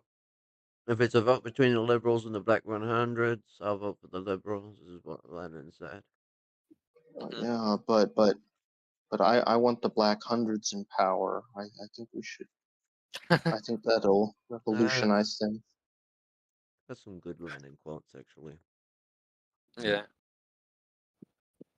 Go away, task And manager. another thing I don't like about this whole accelerationist shit is I feel like it concedes the argument that um, like capitalism has successfully addressed the fundamental contradictions of capitalism, the contradictions between labor and capital, the proletariat and the bourgeoisie, in a sense where um, socialism is not something that is like naturally progressing or anything like that. Like the progressive movement, that as the contradictions intensify, we get closer and closer moving towards that. Where they believe that capitalism is actually capable of being so good for working people that socialism becomes basically impossible unless we worsen conditions. I feel like that's an admittance in a sense that like capitalism has defeated you. I mean, If a you lot need of to these be like, people aren't even doing fucking work when they say this shit as well. Like, a lot of us have been out there. I've been out there doing fucking work, and all these accelerationists going, Trump should just win anyway. Blah, blah, blah, blah, blah. It's like, Right. what? Like, yeah, what Palestinian movement was there when Trump was in power? My return to getting like fucking back into organizing after fucking homelessness had knocked me out of it was during the Biden administration. I know I'm in the UK, but we're affected by that shit over here. Y'all are, I don't know, maybe like leader of the fucking world or whatever the fuck, you know, blah, blah, blah, blah, blah. yeah, No, maybe it infects the whole world, what America votes Um, for and what America does, and maybe we need to think um, about that, even if it is between two different pieces of evil, because, I don't know, more genocide, not good. War with Iran, not good. Right. yeah. Think about all the like flare-ups between the Israel-Palestine conflict during the Trump administration. There were multiple of them, and they had negative reactions, but nowhere near what has been going on ever since then. Yeah. Same And a thing lot of when he that, bombed Syria. yeah, same thing when he bombed fucking Syria. Same thing when he killed fucking that Iranian general. Soleimani. Yeah, I mean, Trump did numerous things of war crimes and escalations throughout his tenure, and drone strikes quadrupled under his reign, and yeah, there was massive increase in troop movements and things like that. I mean, it's like, and specifically when it comes to Israel Palestine, like he was pushing more hardline like Israel positions, like recognizing Jerusalem as the capital, and recognizing the illegal annexation of the Golan Heights. Like these things, like matter, and it yeah, solidified Yeah. um, the Zionist state to the point where it is now. All while doing all these like fake well, Trump's actually going to make a deal with like peace. Remember all that bullshit where they signed a quote peace deal, except the Palestinians didn't attend. Right. The first time I've ever heard of a peace deal where one side doesn't attend. Oh my god. Yeah, and Oh, people might not remember, but posting in chat, but in 2018, Trump like massively reduced funding to how do you pronounce it? Is it UNRWA? Um, and aid basically to Palestine as well. Like he did a lot of really shitty things on that and in this Yeah. movement that led to October He's 7th. he's he's threatening to deport Palestine protesters if he if he wins. So yeah, Deport Palestine protesters. Now that yeah, that is a new one for me. Like I have to admit, it's like deport people who probably are U.S. citizens themselves. It's like, okay, where are you going to deport me? Maybe they're gonna deport them to Gaza or something. I don't know. they'll deport you to Poland, Mr. Polsky. yeah, You're It's fucking going wild. to Russia. You're going to have drive a tank. And Netanyahu is literally like he's literally on record saying that like Trump is basically like the best president for Israel like ever. yeah. He has a lot of support in the apartheid place as well. They don't like Kamala. Yeah. Biden's like a full-on massive Zionist. He might be the most Zionist U.S. president, but he's still not the most liked by Israel. Yeah. Yeah, Because like Biden is like a willing Zionist. He's like not someone who was like convinced manipulated into Zionism. He's just like a willing Zionist. yeah, Yeah, he has been for a long time. Yeah, yeah. Like I think it was since his son died, he became a Zionist. Yeah. yeah, Which I mean, the family loss can get you involved in cults and all that shit. Don't get me wrong, but like, come on, man, there was like so many cults you could have got into, and you got into the one that was basically a bunch of Nazis, white people. What you gonna do And with us? another thing about this accelerationism bullshit is that it really like what differentiates you like really in the grand scheme of things between like the fucking MAGA communists really. Because like this is yeah. their whole shtick too, is like they're Or doing this Jimmy fucking Dore. pro-Trump. Yeah, this Jimmy Dore shit, which basically and fully in line with like the MAGA communism crap. Because like, he's interviewed Yeah, Jackson Hinkle and everything. Like he's had Jackson Hinkle on as like a regular guest before. yeah, And like Jimmy Dore is openly just supporting Trump now too. So yeah. He is. like A it's lot of really these not. RFK people as well. Yeah, the Oh RFK god. people, the Tulsi Gabbard people, like, Yeah, and it really just pushes the same type of like, might make some people mad, but it's like the Trotskyite to neocon pipeline type shit. Like, it's really gonna just keep going down that road. Like, it's really gonna end up being the same type of thing.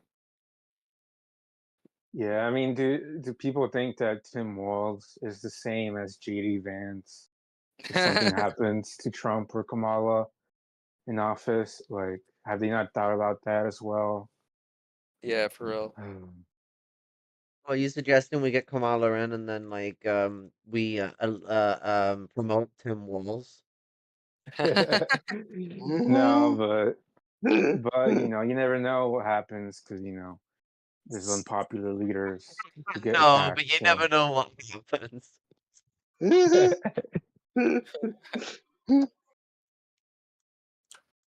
I'm sure you don't.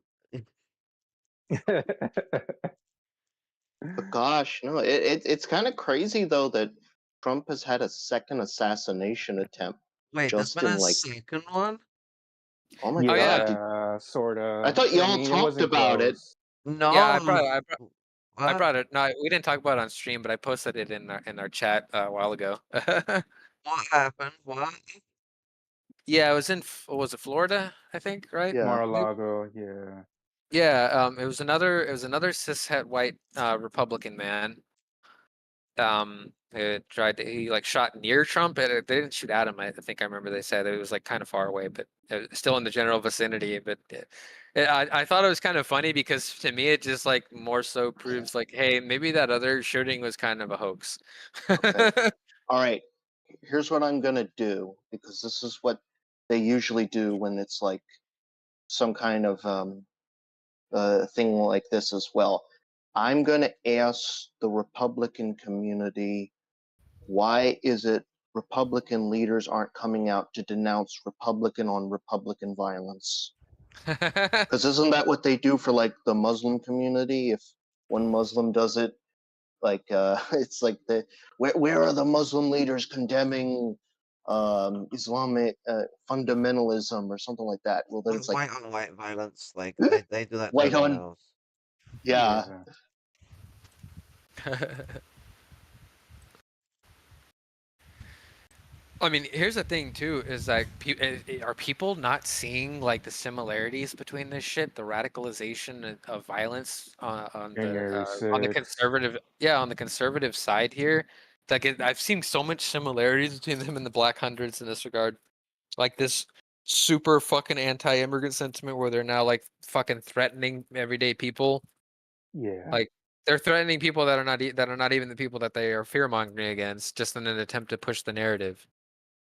Yeah. I mean, they're doxing any kind of black person as Haitian as well, you know, and stuff like that too. AI, fake photos, and I even saw all something that. earlier that where they were going Yeah. against. I even saw something earlier where they were going against Bosnians, and they were trying to. They posted a fake video of a Bosnian like cooking a lamb, because that's a common What? thing. Jeez.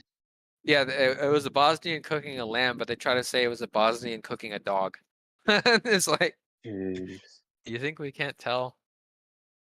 Well, a lot of Bosnians are against the genocide in Palestine.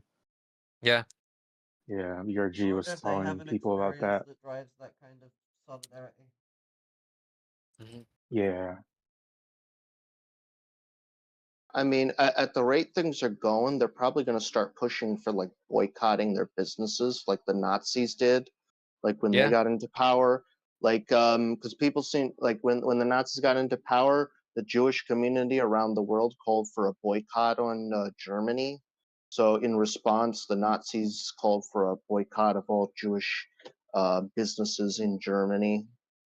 Mhm. As a, I feel like they're going to start pushing for shit like that. Yeah, These they are. fuckers are just like completely out of fucking control. Yeah. You know what else it is too is that people are not really talking about Trump's whole plan to like tariff the shit out of basically everything that's going to be coming into the United States. That also really hurts other countries that are trying Yeah. to import things here, 'cause it's going to lower that shit. Well, he wants to go after employer compensation as well, Project 2025. Um, Yeah. See, how yeah. the fuck does that help workers here too? Like Trump was actually he was doing that shit. What was the specifics of it, noob? Where like make it harder it basically made it easier for employers to screw over workers, and Yeah. they were trying to like, I was it trying to get rid of like the time and a half pay for overtime work or something. Uh, Something along those lines and lowering it as well. So you get less pay and Yeah, yeah. just totally fucking screwing workers in this shit. Like, that's not gonna help radicalize them towards revolution. It Yeah. really isn't. Um, Talking about like electoralism, I just got some good shit from Lenin on this because everyone keeps like using Lenin as an excuse to be against electoralism, and I find it kind of funny. Yeah. Um, Actually, a lot of people use left-wing communism somehow to say Lenin's against electoralism, which I find even funnier. Um, the authors of these theses are engaged in muddled thinking. They have forgotten the experience of many, if not all, revolutions, which shows the great usefulness during a revolution of a combination of mass action outside a outside a reactionary parliament, with an opposition sympathetic to, or better still, directly supporting the revolution within it. Of course, anyone would be in error who voiced the outmoded viewpoint, or in general considered it impermissible to at all in any circumstances to reject participation in bourgeois parliaments.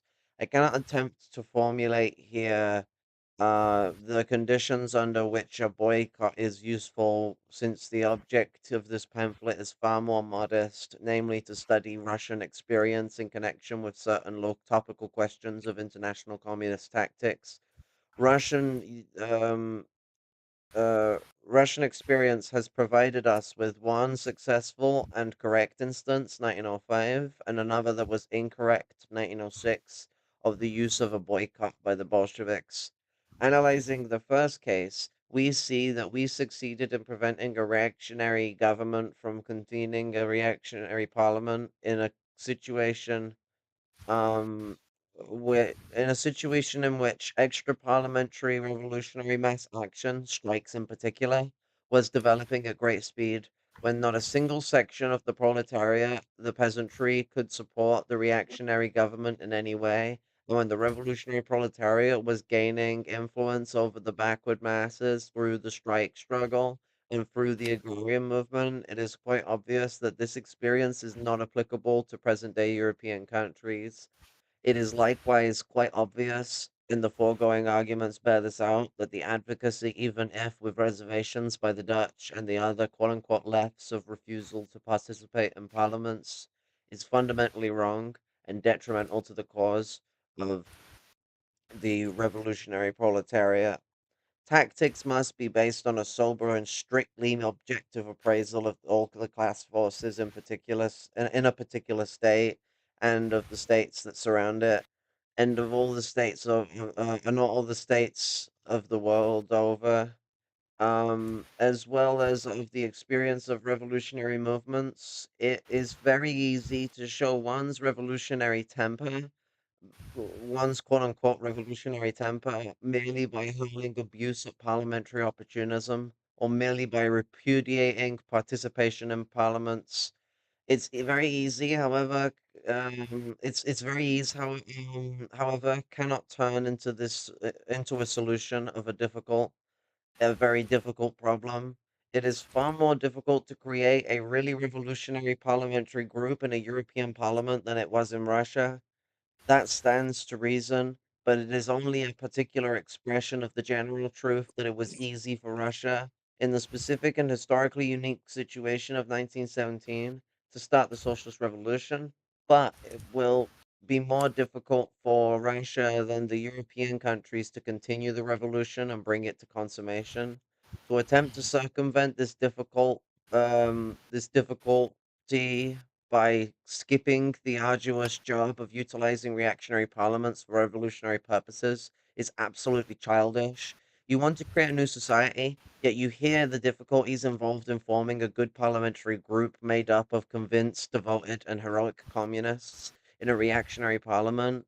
Is that not childish? If Karl Liebknecht in Germany and Z. Höglund in Sweden were able, even without mass support from below, to set examples of the truly revolutionary utilization of reactionary parliaments, why should a rapidly growing revolutionary mass party in the midst of the post-war disillusionment and embetterment of the masses be unable to forge a communist group in the worst of parliaments? It is because in Western Europe, the backward masses of the workers, and to an even greater degree of the small peasant, are much more imbued with bourgeois democratic and parliamentary prejudices than they were in Russia.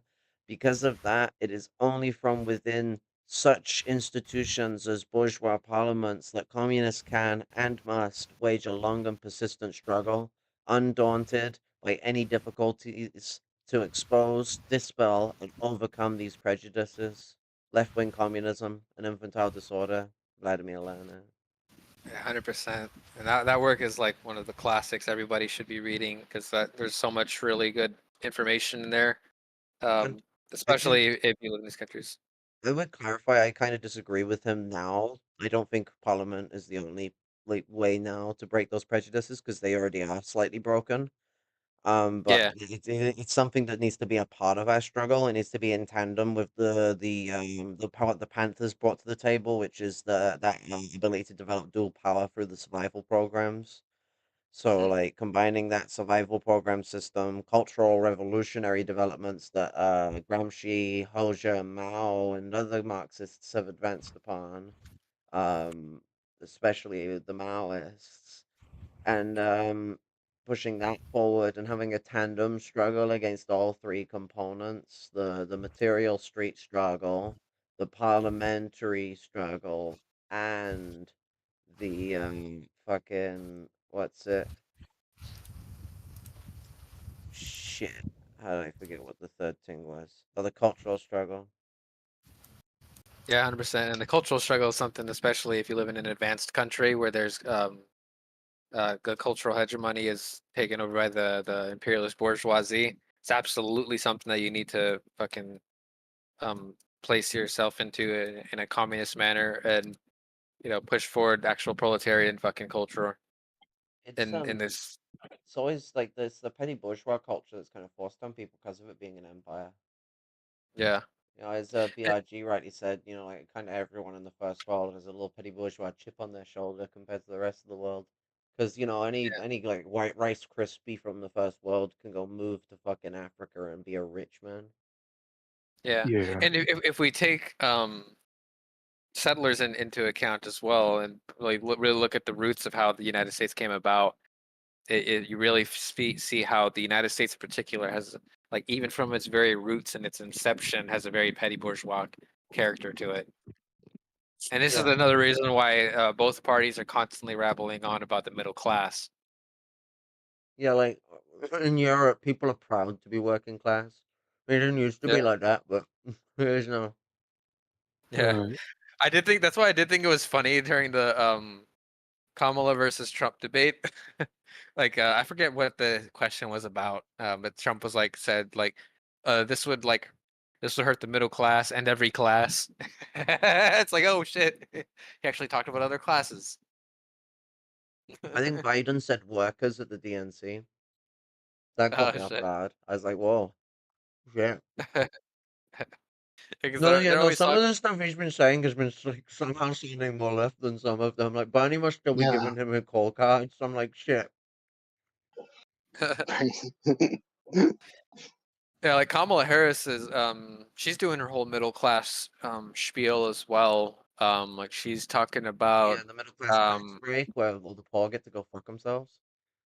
yeah, like one of her like forefront policies right now is like a $50,000 tax cut for starting a small business. That's a big fucking tax cut.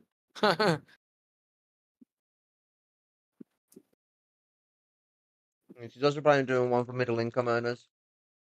So if you're middle Yeah. income, you're supposed to get lower taxes. And I'm like, why wouldn't you lower the taxes for the lower income people? Yeah. And I'm also reminded about from that Lenin quote, I'm reminded about the struggle that Marx and Engels had against the anarchists in their time when it came to the like utilizing electoralism and like different types of reforms and shit. Especially Engels. Engels really they really got on Engels' nerves. He has a lot of writings against the anarchists. Um but it basically like set the foundation for what Marxism like Marxist fucking theory and tactics was all about and everything. That's why like even in Lenin's work, Marxism and Reformism, which came out in 1913. He starts it out just straight up like this. He says, "quote Unlike the anarchists, the Marxists recognize the struggle for reforms, i.e., for measures that improve the conditions for the working people without destroying the power of the ruling class. At the same time, however, the Marxists wage a most resolute struggle against the reformists, who directly or indirectly restrict the aims and activities of the working class to the winning of reforms. Reformism is a bourgeois deception of the workers, who, despite individual improvements, will always remain wage slaves as long as there is the domination of capital." And that also kind of gets into like a lot of the immediate precursor writings that Lenin had before running up to the creation of the Third International, the Comintern, where he really talked about the differences between communist and social democratic organizing when it came to the labor movement and everything and reformism. And there really is a difference in organizing between communists and the social democrats when it comes to this reformism aspect. I mean, yeah, I mean, the difference between actual reformism and concessionism, because that's what we believe in. Yeah. We believe that, like, a part of our struggle, we need concessions from the system. It's something workers want, but we need to, like, try and direct it to be revolutionary. Hmm. Everything And the Eagles shit we even want is shit we need, because what are some concessions? Like, let's not have trans people get killed. yeah. And Lenin even Yeah. said right there straight up, he's like, yeah, we fight for to make the lives of workers better, not fucking worse. Exactly.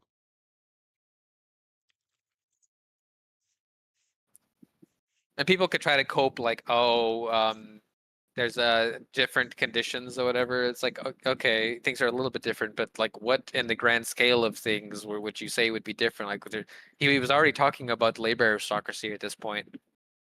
Like, the Right. imperialist system already existed.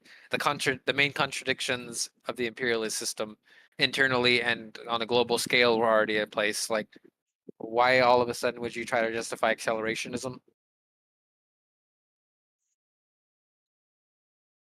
Bitterness, spite, people that have given up. Because the crazy thing too is if we bring in Europe into the discussion and everything, like acceleration is like I think you could safely put austerity measures in safely into the camp of accelerationism. Um, that's what a lot of the liberal governments were doing in Europe, and look at what's going on. We're seeing time after time after time wins and fucking like either like governments being turned into like far right governments, like far right parties are winning fucking government positions or doing very, very well and increasing in popularity in various countries in Europe. Like we have like fucking some fascist governments in Europe popping up. Because Democrats might actually now be moving against trickle-down economics as well. Hmm. Like, the Reaganomics might be actually over. There's something that's not good, because this is what the Republicans have actually been able to smash them on. Like, they've been, like, calling Reaganomics bad. Like, they all like Reagan's ass, but they're all, like, criticizing the fucking Dems for doing Reaganomics and telling them about how bad their idea was when it was an ass. Skillful tactics, but yeah, like there's a dynamic shift going on, and like yeah, you think, um, the fact that the Democrats are all of a sudden talking about corporations being bad. I mean, they literally like Biden said the fucking quiet thing out loud at the speech after the NATO summit, where he like literally said that he doesn't hate corporations. He's from Delaware, he loves them. Guess trying to calm the fucking upper middle class Democrats down. But he's been like keep saying like combat corporate greed. Like there's a really big thing they keep saying. They're trying to buy the proletariat off. They are still scared. Yeah, and people forget as well during Biden's administration. This was like right after the Russia invaded Ukraine, and the prices, inflation was skyrocketing all over the fucking world because of it. Um, but one of the biggest areas where that was happening was in the oil, right? And a lot of oil companies, the big oil companies in the United States, were price gouging and raising the price a shit ton. And Biden was actually calling them out, and there was actually like some legislation put forth that scared the shit out of them about that. And there was actually also that deal that he was trying to get for work with Venezuela on, if you remember, to Yep. like try to bring in Venezuelan oil, which obviously would have sucked for Venezuela, I guess. But like, yeah, there's these things like that that's actually popping around too. So like, I think they're realizing that the Reaganomics trickle down shit is like it's not it's run its course basically at this point. Yep.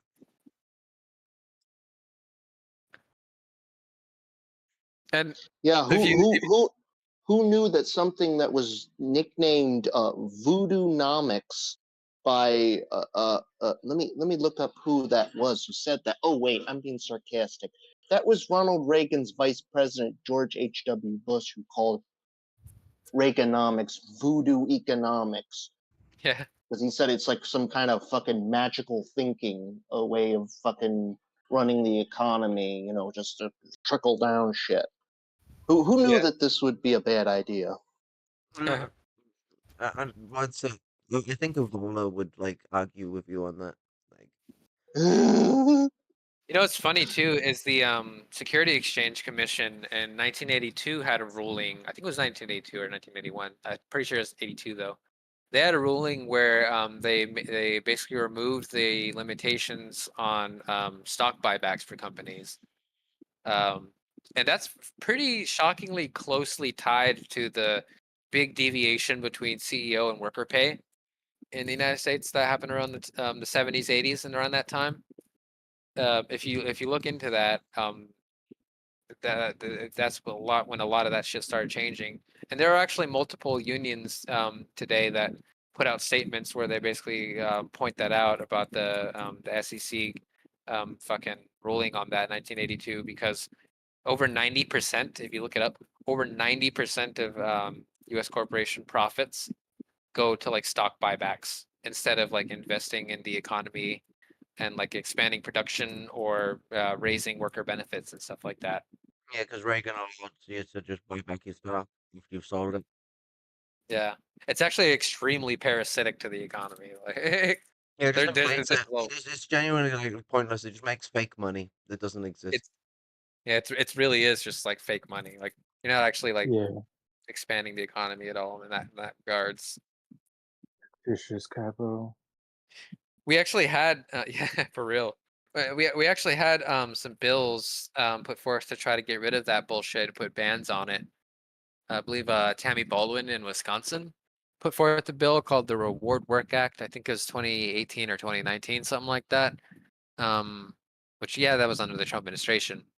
But it was a bill presented by a Democrat, Tammy Baldwin, and they should have reintroduced it under the Biden administration, but I don't think they did. But they should do that. Try to push that as well, because I mean that's another thing that could actually benefit workers a lot if corporations are forced to not buy fucking stock buybacks, at least at a 90% rate. And here's the thing too, it doesn't even have to be a total ban on it either, like because you know there's always the art of compromise. Um, Even if they just like limit it, to like I don't know, like 50% or I would hope for less than that. Like that would Anything that force them. isn't allowing them to just steamroll the economy, because like Americans are like starving. Yeah. And like the food industry is something that really needs to be targeted. And the Democrats have been saying they're going to target that, and they probably won't target well enough. But if we're protesting and they're already saying they're going to push in that direction, and we're making them feel like they should push harder, because do you know what we should be doing? We shouldn't have just been protesting because of the Palestine situation. We had a lot of other stuff to protest about, and we should just be protesting about it, like organizing, doing stuff, march on Wall Street, shit like that, Mhm. building stuff, because there was a lot of stuff workers were angry about and coalescing that anger against the system. We had a lot of chances under Biden. Like the people are pretty active right now. It's the revolutionaries that seem to be sleeping. And the what's it? Fucking and Trump coming isn't going to wake them up. They need to get their heads out their asses. Is what's going to wake them up, because it's usually the ones that are bitching, the ones that ain't doing anything.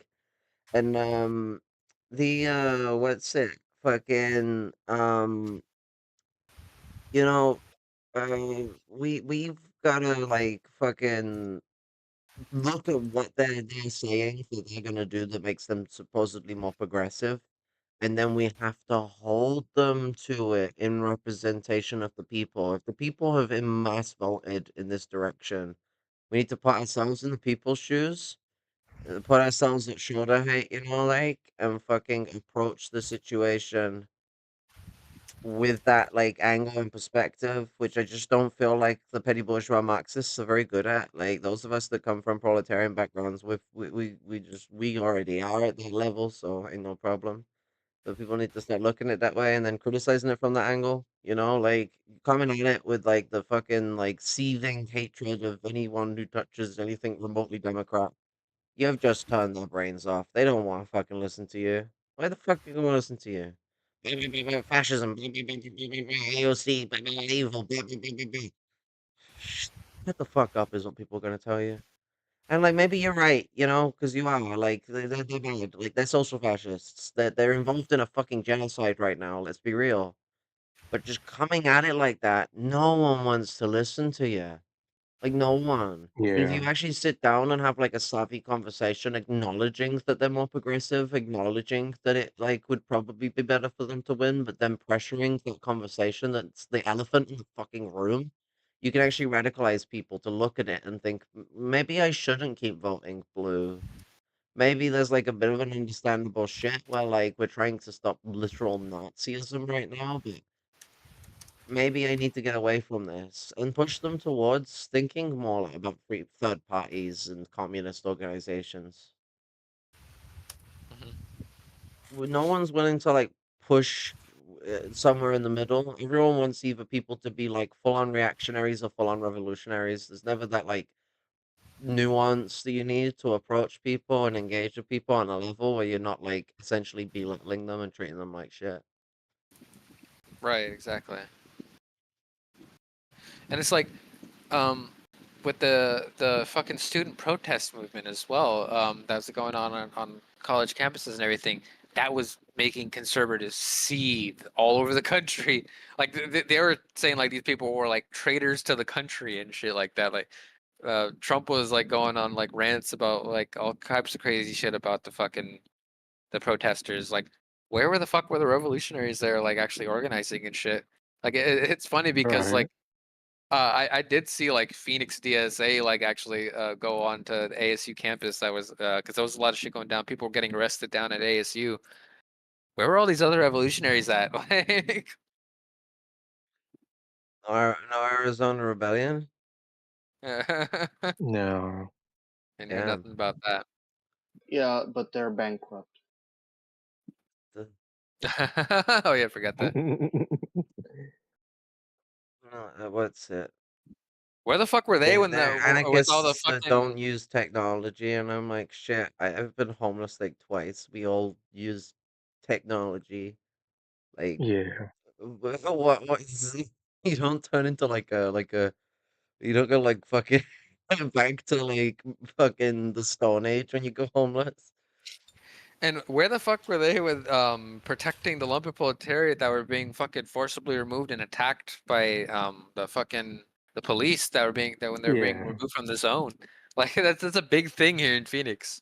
They escaped And and ran away somewhere else and magically. the craziest part about it too is guess who was the main people that were suing the city of Phoenix to get this shit done because it was hurting their business. It was small fucking business owners, the petty bourgeoisie, railing against the lumpen proletariat here in Phoenix. Yeah, and like there ain't no revolutionary organization protecting them. And it's got a really big problem in places like Phoenix where there's just like nothing that's like really functionally helping the people. There's some activist groups, there's some small groups here and there. Um, there's a channel that I fucking found before that talks about some things from like street level at AZ. They mentioned Midnight Productions, actually. Um, a common sex trafficking institution. But they're mainly involved in the porn industry, hence the name. Um, but yeah, what's it? Um, leaves us kind of blind. Like, how much do we really know on the ground if there isn't a good enough revolutionary presence? We end up being somewhat limited. Hmm. And then what you get is the liberals can get stomped over. The social democrats won't be radical enough to push past that stomping over, and then the campus gets like locked down, and the police prevent anyone from setting up a new camp.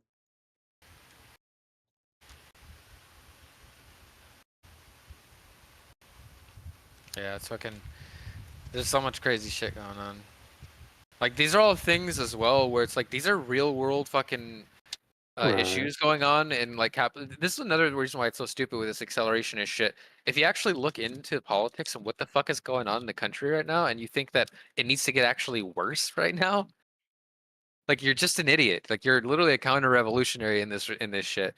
Like there are people Yeah. already suffering right now as it is in the system as it exists. Like the Democrats are not doing some wonderful fucking job of like saving people from fucking capitalism, capitalist decay, and all this shit. Like there's Yeah, so the much. Republicans have still been advancing transgenocide while they're in as well. And it's Yeah. not Yeah, a solution to that problem either. But it's not the same as them when they have the full office of the presidency and use executive orders, put federal bills in, and just completely decimate all of our civil rights, which is what they're trying to do. Like, Yeah. the Democrats aren't responsive to them. They're a delay. Yeah. We don't benefit from Project 2025. And Is just JD to like Vance remind literally fucking people. wrote the intro. You were the one who brought that up, Noob, actually. Yeah. Yeah. JD Vance wrote the intro. He's Trump's VP, so you can't just like, if you're gonna say you want Trump to win, you got to embrace all the consequences that you're gonna come with that. If you're advocating for that position, yeah, yeah.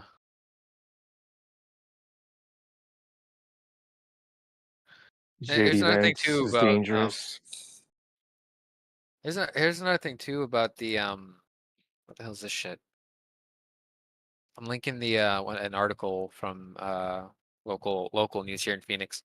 This is from Fox. This is about the zone. Uh, and one of the things it says here within this article, it says uh, the Faylis couple, which is a petty bourgeois couple here in Phoenix, and other business owners and residents on the outskirts of the zone sued the city of Phoenix, claiming officials allowed the homeless encampment to transform into a quote unquote public nuisance. The complaint cited drug use, defecation, and crime that ran rampant in the area. A judge ruled in favor of the plaintiffs and ordered the city to pay them $220,000. Encampment also had to be cleared by November 4th of last year. And there was other reports, by the way, that said that even after they cleared the zone, as everybody would have expected, the homeless are still in out in the streets. The homeless shelters are overrun and underfunded here in Phoenix. They have really bad sanitation, really bad living conditions. There's disease going around inside of them. They need a lot of help. And that help that they don't have, help that 220,000 that they gave to these petty bourgeois fucking business owners definitely could have helped out those homeless shelters. Yeah. But yeah, they're basically just scattered out all across the city now instead of being focused in the zone. So it's not really helping anything.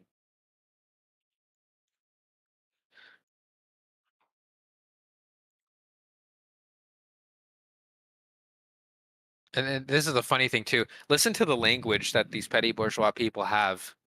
Because keep in mind, these are fucking like small business owners and shit. They try to sound like they're proletarian. Here's what it says. Joe Fallis is the owner of the Old Station sub shop who sits on the outskirts of the zone. He says the judge's ruling is a victory for his 38-year-old business, quote, a win for the little people, unquote, said Fallis. Quote, we've been suffering for 4 years. A lot of people say, well, the homeless are suffering too. Yes, but we're the ones who go to work every day. We're the ones who pay taxes and we're the ones who have to clean everything up. The city doesn't help me, unquote. Fallis is hoping business will pick up again once the city clears out the area. The same goes for the Gallery 119 owner, Joel Copland. Quote, we're going to open back up, unquote, said Copland. Quote, we have the whole season planned ahead for this upcoming year. Um, he says Copeland closed his art gallery 3 years ago because of the homeless encampments right outside his home and business. Now, if the campers aren't here, there are places to park and people won't be afraid. It will be a new world. Both business owners say during this will be beneficial more to them. By the way, updates from those two businesses, they're not doing any better now. So all they really did was just screw over the homeless. No, you And see, I'm this sure is to the greater good of the American people. To screw over homeless people for no good. Is this the American dream? Is this so-called dream I've been told about that's like so wonderful and like delightful and really nice? American dream, right? American dream. for real. And people American don't talk about too, nightmare. but the homeless in Arizona have been increasing dramatically ever since 2013, and it has not stopped. And there's been a massive increase in two different areas in particular. One in senior citizens who are not getting paid enough for their social security benefits, and they're being thrown out into the street. Then they're very vulnerable. And there's also teenagers, especially in particular trans teenagers. A lot of us are on the streets, like, yeah, like so many of us are homeless right now because Mhm. we get thrown out by our parents and fucking, we're in a world that doesn't accept us right now, and having a Trump presidency is not going to make that easier for the trans community. Like, there's a society that's bleeding, that's looking for a scapegoat. Please don't make Yeah, that us. Yeah. like I definitely heavily encourage everybody to get involved in your local politics, especially find things to organize around and try to build up an actual united front between yourself as a revolutionary and other progressives. Because Collaboration there's is important. Collaboration is what leads to united front action. mhm, absolutely. Like even here in Glendale, where I'm at, they passed like a city ordinance or some shit where that banned panhandling for like the most ridiculous reason. Like it was just like bothering people. Like people were bothered by homeless people like panhandling like outside like stores and stuff or like near the entrance to the highway. Like really?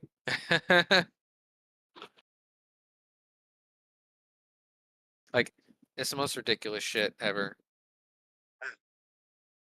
The fact that there's so much a growing anti-homeless sentiment, especially here in Arizona, where it's just boiling fucking hot in the summer, and these people that are homeless are fucking suffering like out there. It's just ridiculous. California too, It's Yeah, not like our with lives all get these better under sweeps. the Democrats. Like the Gavin Newsom is actually a big proponent of kicking us out of cities. yeah, and he's been ramping Yeah. it up recently too, big time. But no Yeah, he's one's more approach right wing than Biden. He really is. no one's approaching it on a parliamentary level where they're pointing out and criticizing these people and laying it out as it is. It's just because it's the whole government is bad, the whole Democrats are bad. There's no nuance. No one's expressing and explaining. Cory Bush. When do we ever hear about Cory Bush? When do we hear about any of these like fucking principal people that have actually stood by their like fucking their social democratic fucking principles? Right. And it's like Marxists don't even want to acknowledge people like Cory Bush. They really don't. Because it means the It, Democrats aren't just Gavin Newsom, it's not just Joe Biden. Because they could hide it, behind that to call for like no nuance and say, look, it's the Democrats, the Democrats, the Democrats, and it's like, well, that's kind of true, but like, it's a little more yeah, complicated than that. Right. Like the Democrats and the Republicans like switched places. It's like when people mention that the Democrats were the original party of slavery. It's like, yeah, and you know what happened to the Dixies? They moved party. Not all of them. There are still some in the Democrats, but most of them moved to the Republican Party. yeah, It's called the switcheroo. Like the Republicans went from being like a kind of like almost working related party, kind of.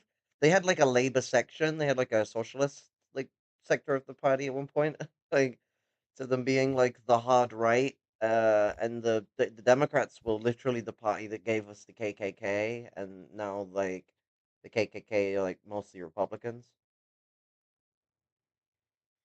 I think it was what was the name? You might know. It was like George Wallace or something. I think was the name. Like that guy literally like ran against the Democrats, like a Southern Democrat, like in the fucking general Yeah. election and shit, like as a third Yeah. party candidate. He was segregationist. Yeah. Yeah, Alabama governor. yeah. I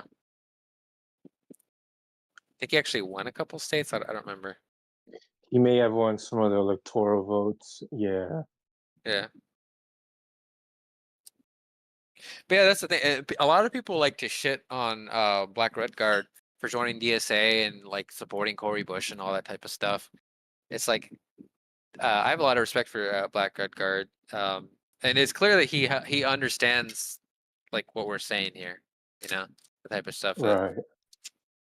And people like criticize him for entryism, but he's not doing this as an organization. He joined because he wants to like pick people's brains and get them to think more revolutionary. Is that not what a Yeah. revolutionary's job is? Is to spread revolutionary thought, where revolutionary thought can spread? yeah.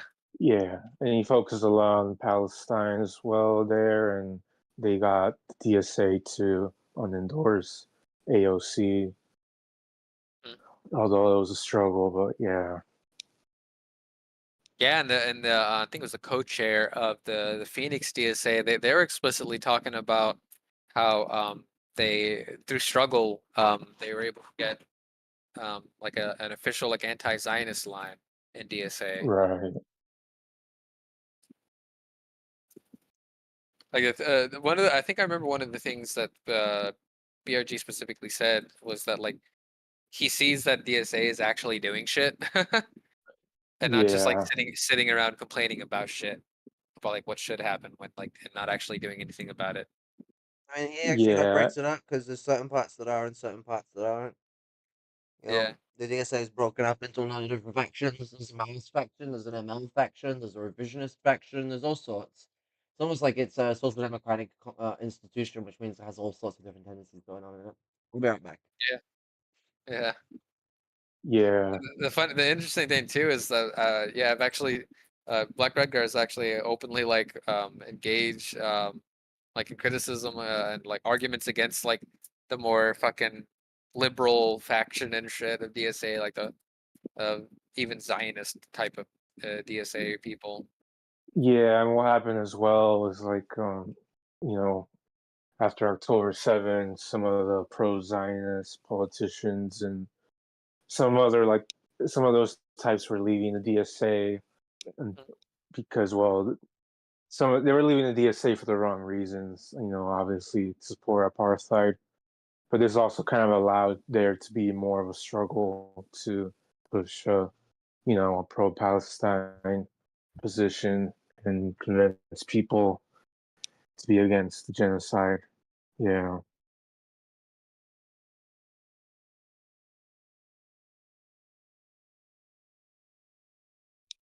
Yeah, it's fucking crazy. But yeah, it's basically like a thing where it's like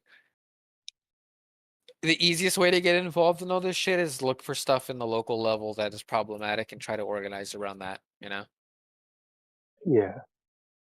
Like even in my home city of Yuma, there was a big thing of labor being migrant labor being bussed in from San Luis, both because San Luis has two sides, right? There's a San Luis on in the Arizona side of the border, and there's also a San Luis, Mexico.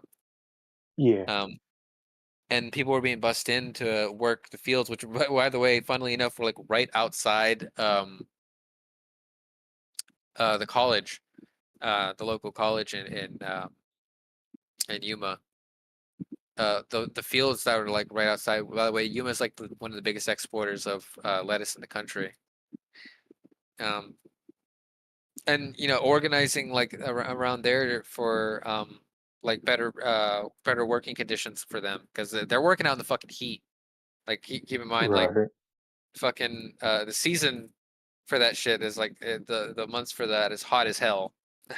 So working for like some type of union protections for them, like these are like very specific things that could be done, um, like in my city and shit like that, my home city. I don't live there anymore, but I'm in the Phoenix area now, and they're like Phoenix has its own specific things that could be organized around, and you know, in your city as well, like there could be different types of things that you would have to look into that you could organize around. These are all different types of things that you get active in your community and actually like try to get something done and try to build like a revolutionary fucking movement. I hear someone beautifully laying down actual direction for revolutionaries and not just telling them to die on their feet for revolution or live their life on their knees for a slave. So flashy Yeah. speaking, the facts though, like we really need like a conglomerative movement builds up a mass revolutionary struggle.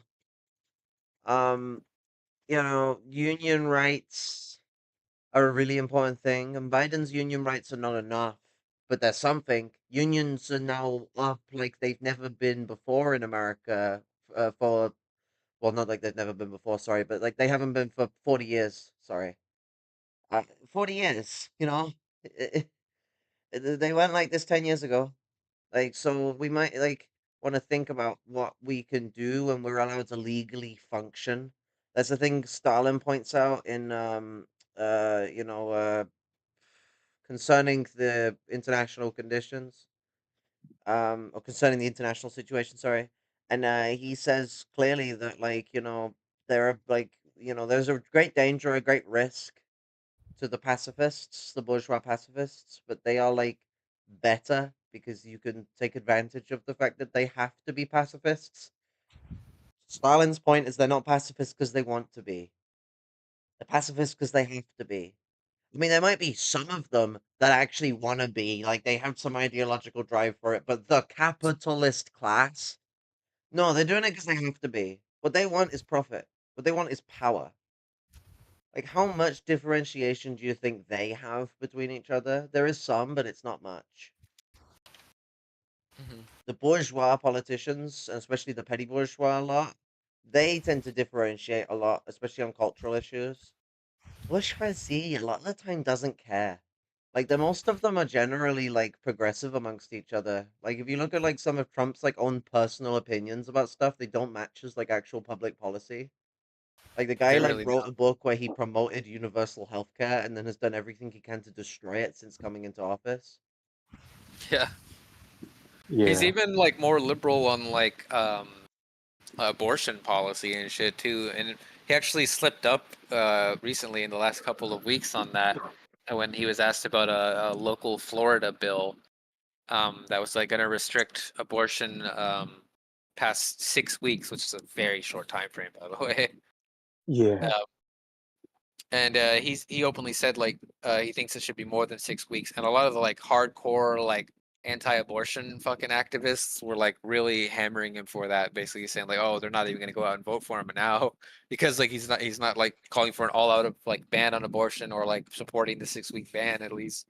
And he said like it should be further longer than 6 weeks. He was getting shit for that, and he had to like pull back on it. Yeah.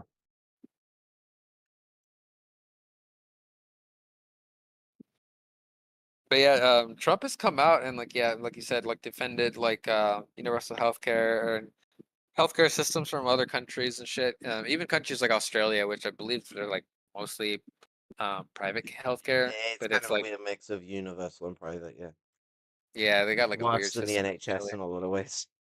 Yeah, yeah. So he's done that. It's also funny too because Trump used to be a Democrat way back in the day, They and do. he's even said on video that he thinks the economy, well, he doesn't think he knows the economy runs better under the Democrats than the Republicans. Like he's actually admitted that before. Yeah. Yeah. Yep. It's one of those kind of things where like the bourgeoisie, they're oxymoronic, contradictive little shits. Because basically the Democrats, like a part of like Trump's like fucking turn to like greater fascism has been his rejection from the Democrats. So he's just got a more reactionary. Reactionaries like him, and he has reactionary beliefs as well. I mean, he's a massive racist. Like we're talking about the son of fucking Fred Trump. Yeah. Mhm. These people like Trump made his billions, sorry, off of redlining. Like that's where his money comes from. Yeah, Yeah. yeah, and then he put. Remember, people forget he was like one of the main proponents of the Obama birther movement and all that shit. Like saying that he was like Yeah. born in Kenya and all that shit. And then he called for the execution of the Central Park Five. There's that as well. I probably saw Yeah. Obama as someone who like replaced him. Like Trump was meant to be the true president, and Obama took that place wrongly. Yeah, people don't talk enough about the fact that he scammed thousands of fucking students with his bullshit Trump University thing, Yeah, he did. and then he also like he owned properties as well, and he like refused. He was on record like refusing to rent out to the African people.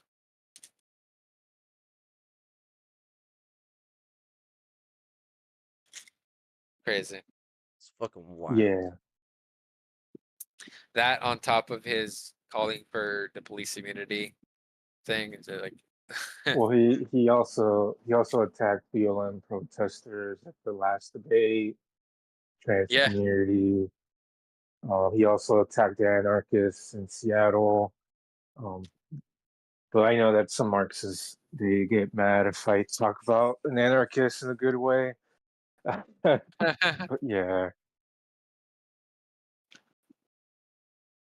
which is kind of funny because the anarchists, in terms of like practical on the ground work in the U.S., like they're actually shitting on Marxists. Like, Yeah, because like a lot of the yeah, Marxists aren't doing underground work, so the anarchists of like see Marxists as jokes as well. That's yeah, their like common interaction with Marxists, and it is yeah. depressing. mm. And like, what's it? I mean, fuck. It's all this bullshit, like fucking this and that hating mindset. Like, fuck. A lot of these people that do this puritanism are like collaborating with the worst of people. Fucking, we've had someone shit on me for fucking working with y'all for being Hoshists, and then they work with Dengists. Like, it's Left just comms. Yeah, Dengists and whatever the fuck Demarchism is. And it's that kind of fucking shit where like people are shitting all over collaboration. We need to collaborate. Let's stop being all fucking like identitarians about our ideologies for a moment and like fucking knuckle our heads together and put something actually pan left on the table and not just a load of empty promises that no one can fulfill right now as some revolutionary org. We don't have a big enough one and we're not going to form a big enough one quick enough. uh, So yeah. what's next? Rather than like And all then this what ifs, what's next? even like engaging with like fucking like still a lot of Trotskyite ideas and shit. Like people that are like have a long history of fucking Trotskyism and third worldism that is like not even explicitly Maoist. Like like this is a shit. And then talking about like the land back movement, like trying to have like just claim like only can only be like a the only way you can actually support it is if you're like a third worldist or something. It's like no, the land back movement has been around for a very long time. You don't have hegemony over it, so sorry to say. Bolshevism can be third worldist if it dreams hard enough.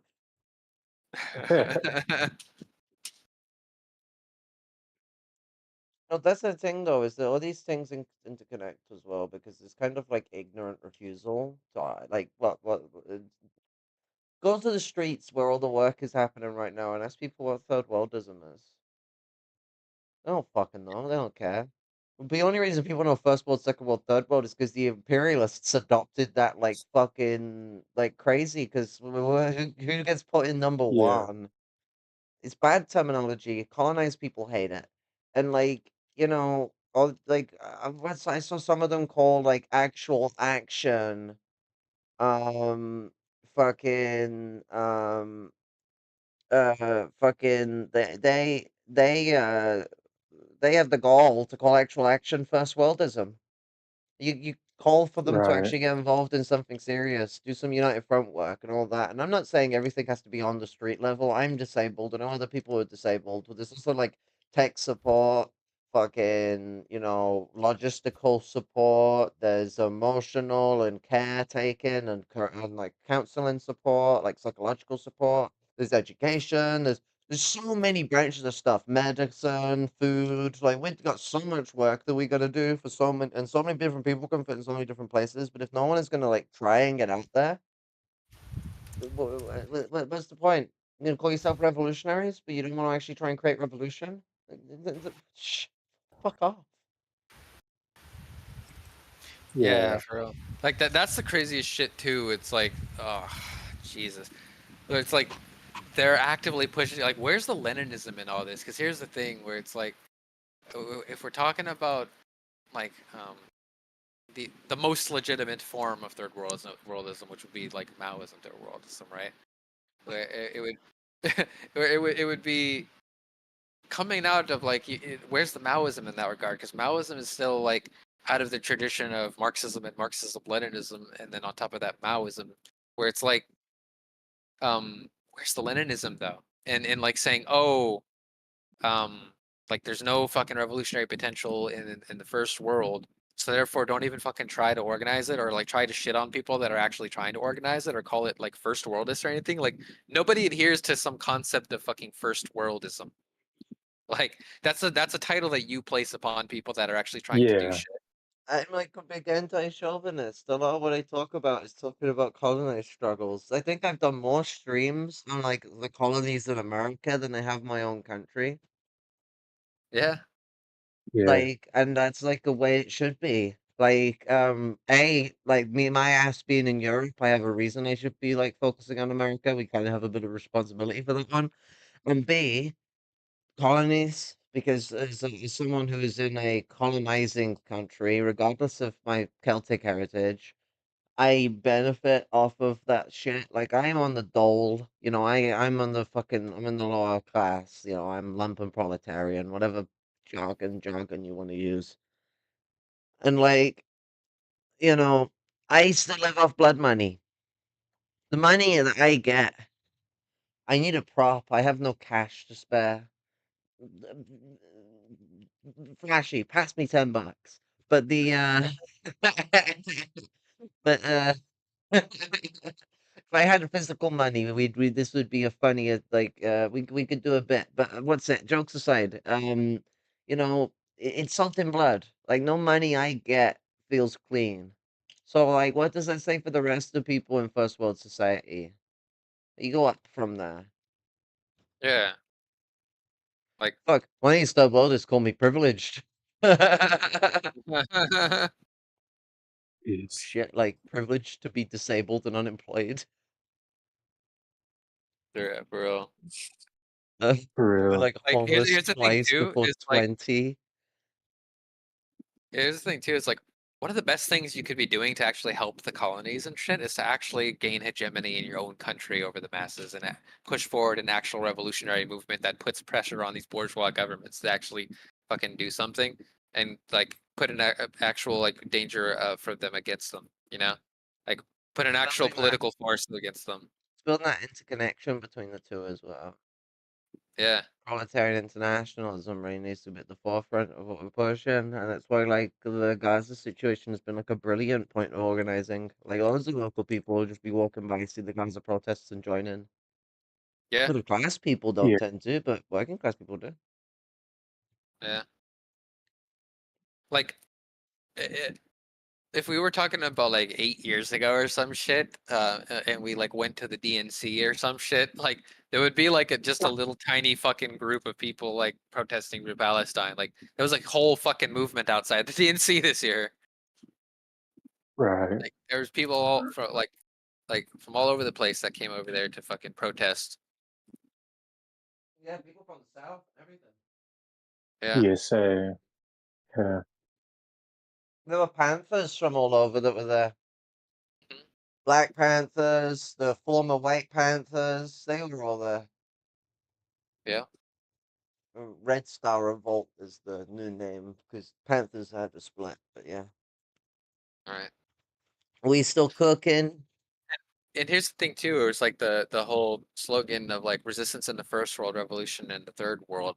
The best thing you could be doing to actually increase the effectivity and of your fucking resistance is to actually start a movement in the first world and like lead a revolutionary struggle. Wait, I thought we are just gonna like talk about multipolarity and all that, like some of these other people as well. Yeah, like jeez. See, and that's another thing too, is that it seems to be like this weird thing that's sometimes like props its ugly head in these cases where it's like the old three worlds theory, the theory of three worlds and all that shit. Not third worldism explicitly, because these are two very different things, but there are certain like concepts that sometimes flow over. Mhm. Because there seems to be like at times where it's like we're glossing over contradictions within the third world itself, because there are definitely like fucking terrible things going on in the third world itself that definitely should be pushed back against as well. Like what was it? Uganda did like their horrible fucking anti-LGBTQ fucking bill. Yeah. Where they're literally like putting fucking gay people and all the other different types of LGBTQ people in prison. Burkina Faso as well. Yeah, Burkina Yeah. Faso. Like Um, there's a lot of contradictions in the third world. no, you shouldn't that the conservatives there ain't like super good compared to the conservatives here, so we should support them. I mean, like their conservatives probably are better than the conservatives in the first world to some degree or another, but they're also the same conservatives. So I'm like, they're better because they're not Yeah. ruling the biggest empires in the world. And it's like Yeah. a no shit Sherlock kind of situation. I'm like, oh, I wonder if that changes a lot of the dynamics at play. I wonder. Another thing too is like, you know what's better than third world conservatives, third world progressives, maybe. Oh my god, Yeah. no way. Damn, are you saying there's like a thing called a left wing? Shit. Fascinating concepts to the Yankistanis. And then there's cases where people say like Iran is like outside of the imperialist world system. It's like, really? Are you really saying that? When we're talking about Iran, like we're talking about like one of the handful of actual nuclear powers like in the world. Yeah, it's the semi-imperialist, like, Yeah. Yeah. or Or regional for imperialist, I think is a more like a less manipulatable term because I feel like a lot of people manipulate the semi terms. You know, like yeah. semi-capitalism is still capitalism. Yeah, Yeah. that's what I was about to say is like the regional imperialist thing. Hmm. And there's regional imperialists like all around too. I mean, Brazil is a regional imperialist power as well. Saudi Arabia, Yep. Israel, you Yeah. know, fucking United Emirates. uh, well, the Emirates are part of Saudi Arabia's control. Um, India too is a growing one. India, India's trying to rise to be a big boy Turkey. imperialist, though. Yep. Brazil, as you mentioned, Argentina, Turkey. Mexico,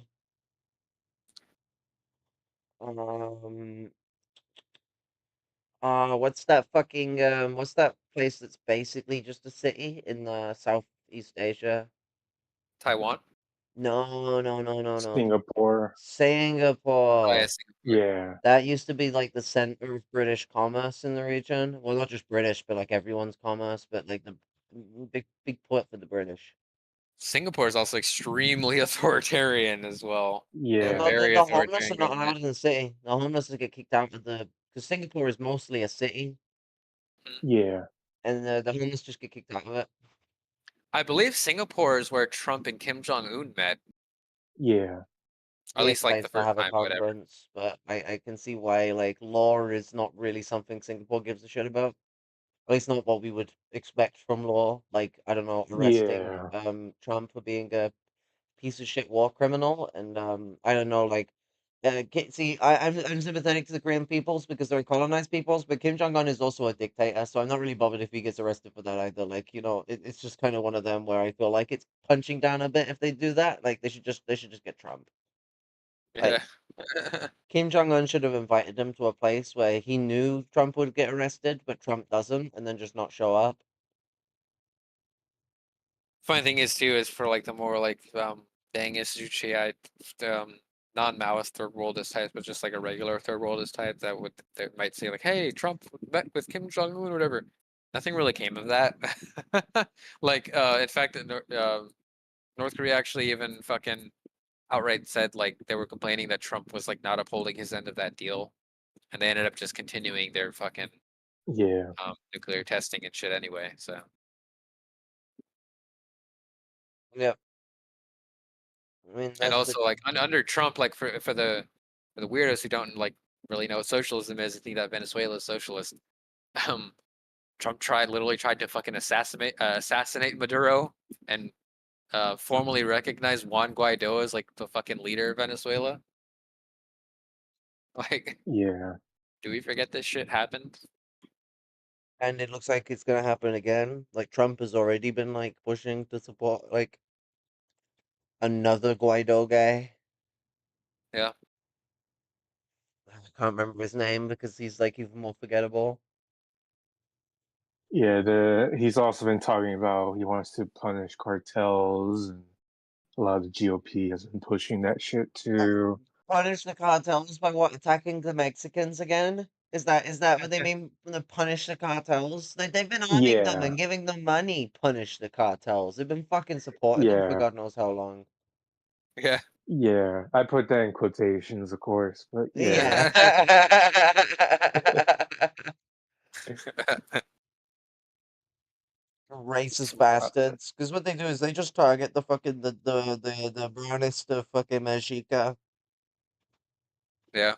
Because that's what war on terror becomes. War on drugs. Sorry, war on drugs becomes this fucking. Well, the browner you are, the closer and closer to darkness, the closer to like villainy and like drug dealing and stuff like this. They sniff you out that way, and it's like they don't even need you to have the shit on you. They've got a preconceived notion. If you ain't got the shit on you, you could have the shit on you at another time, so they'll come for you anyway, and they'll have you fucking killed if they get the chance to. These people are vicious. DEA, just like any other cops, they'll fucking shoot you. Like they don't give a fuck. And yeah, and a lot of them are well, all of them are racists. Just a lot of them are more violent than others. Like, and they all support each other. So the violent ones dominate. They all support the violent like actions of the DEA and the police generally. And so, you end up in a situation where you're being fucking devastated like this. And let me stop my brakes a second and just get to the fucking like the allusion to darkness as a like negative. Darkness is like a beauty of life. Like the night defines the day. It's like a really important thing old school African culture actually brings up is that like, the nighttime is a very somber, very peaceful, very like spiritual time of day, the darkness. And like I sit and ponder in the same way I've heard a lot of black comrades ponder, like, why are white people so afraid of darkness? Darkness is a really, really important part of like humanity. We're a people of like many different colors because lightness is important to us too. The light, the sun, the bright day. Like, but why is people so afraid of darkness? Why do they make an illusion about people's skin like that? It's fucking twisted. Ain't nothing evil yeah, about the color black. There ain't nothing evil about like color brown either. Mhm. Shouldn't be something that has to be said. It's kind of wild. Yeah, it really is. That's why it's also crazy. Going back to the point about women as well, and how a lot of Republicans are talking about it. Um, yeah, is that they always get really offended when you talk about the extreme lack of rape kits. Because Trump is also railed against that as well, and like the Title IX's protections were made it like lowered funding for stuff like rape kits, which are already criminally underfunded. But yeah, like the whole shit that they're talking about there, um, like that's a significant thing. Like women are like half the population, so it's like these are women's issues are definitely something that communists like could be it should be like leading the fucking movement on. Like, because we're the ones that are going to be the most consistent on that shit, or should be at least, unless you're the type of revisionist fuckers that are like, oh, these are divisive issues. Like I remember when Roe v. Wade was overturned, there was like Nosball fuckers that were going out there saying like, oh, like we shouldn't have an opinion on these things because they're divisive among the working class. Like so, like people in the working class are against abortion and all this shit. It's like, wait, but you like basically doing nothing on the protections of abortion, or basically like being like, okay, yeah, now those protections don't exist, so you actually are choosing a side, and the side you're choosing is the anti-abortion side. which is definitely not the majority side, especially when it comes to women. I mean, Right. the argument I've heard people say is that they go on about how like it's been overturned, and they say most places that it's happening that it's gone down in. Now that's not true. It's not been overturned in most places it's gone down in. A lot of southern states, abortion is now heavily restricted to banned, Yeah. and there's propositions for it to be banned in a lot of other Yeah. states. Yeah, like states like Arizona can stop it from being banned because Arizona not only has like citizen action that can be taken, through the like parliamentary system, but also, because it's also a swing state. Like, no shit, the swing state's gonna struggle to ban abortion, but like, a lot of swing states turned Republican during the 2016 and 2020 election. Like, kind of not on the level of Reagan. I don't know if anyone's seen the Reagan map for when he got elected both times. Like the country is red. It's not like that, but it was kind of like that. You know, you saw a lot of states that would normally be kind of purple turn red.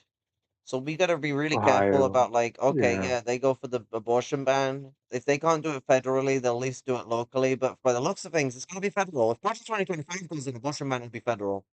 Whether Trump says Yeah, he doesn't like it or not, it'll be federal. Maybe And Trump's own yeah. interests will allow it for like SA or something. I don't know, but like I doubt it. Like Trump is a vile human being. He doesn't care about us. He cares about protecting Yeah. capital. So goodbye to abortion is basically what he's gonna do. And yes, the Democrats have been the fucking boy who cried wolf about this for a long time. They've gone on about the Republicans taking away abortion rights when the Republicans that were going to do it didn't have as much ground basis to do it, but it was not a ruse. The Republicans were not playing some game with the Democrats where they were going to keep society stable with each other. Right. Reagan opened the door that Goldwater actually criticized Reagan for. I can't believe I'm fucking quoting Goldwater as like a fucking someone who has some sense of reality, but like uh the about the introduction of Christianity, Christofascism into the Republican Party and making the Republican Party a Christian party when it before it wasn't. Before it was an agnostic party. And Yeah. Goldwater like slammed, like weirdly enough calling it like reactionary and shit. Like he slammed Reagan for it, saying it would like weaken the Republicans. And I don't agree about the weakening thing. I think the Republicans are pretty strong with the Christian fascists supporting them, but yeah. it does create instability in society, and it creates a pathway for fascism. Regardless of whether neoliberalism didn't intend to go down the way the pathway of fascism, it's paved it anyway. I linked a really good interactive map if you wanted to bring that up, from the Center for Reproductive Rights, and Shit, Nick. yeah, and you could actually click around on like the different things, the different tabs up top to show like which states in the United States right now are abortion rights protected, not protected, very hostile, or straight up outright illegal. If you click just the illegal tab, you can look at all the southern states because people will often have the cope like, oh, if it's illegal in your state, just travel to the next state. First of all, if you're working class, that's a very hard thing to do. You don't really Yeah. have the time to take off of work to just do that fucking travel, nor do you typically have the money to do such a fucking a long travel like that. So if you Yeah. live in one of these deep red states where you're surrounded also by other states where there's outright bans, you're gonna have to travel really fucking far to get the fucking the reproductive fucking help that you need. Yeah. Idaho argues it can enforce its trigger ban, which criminalizes abortion. Abortion will remain legal in these states. Abortion will remain legal in Nevada. Um, uh, in 2024, voters will decide to amend the Nevada Constitution to protect abortion rights. That's another thing that communists could be organizing around in Nevada. The Arizona pre-roll ban has been repealed. In 2024, voters will decide whether to amend the Arizona Constitution to protect abortion rights. But Arizona's red because they did ban it, but it got overturned. Hmm. Utah is enforcing its 18-week ban while its trigger ban is enjoined. Now, Wyoming argues that the state can enforce its trigger ban. Abortion will be illegal in Montana. It's procreative autonomy. North Dakota was enforcing a new total abortion ban with limited exceptions, which a trial court found unconstitutional in September 2024.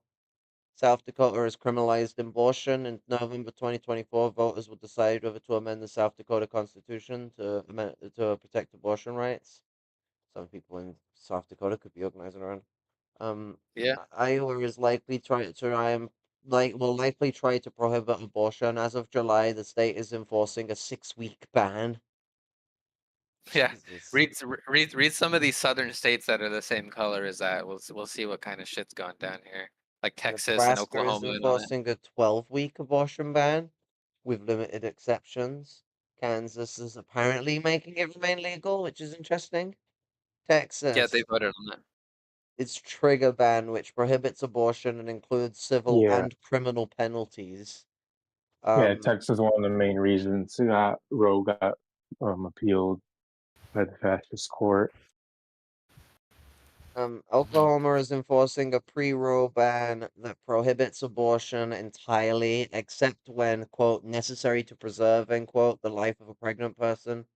Those are like So the when her life. old-ass Christian laws. Yeah. Kansas is enforcing its trigger ban to prohibit abortion entirely, no exceptions. Um, Huh. Louisiana is enforcing its trigger ban, which prohibits abortion entirely and includes civil and criminal penalties.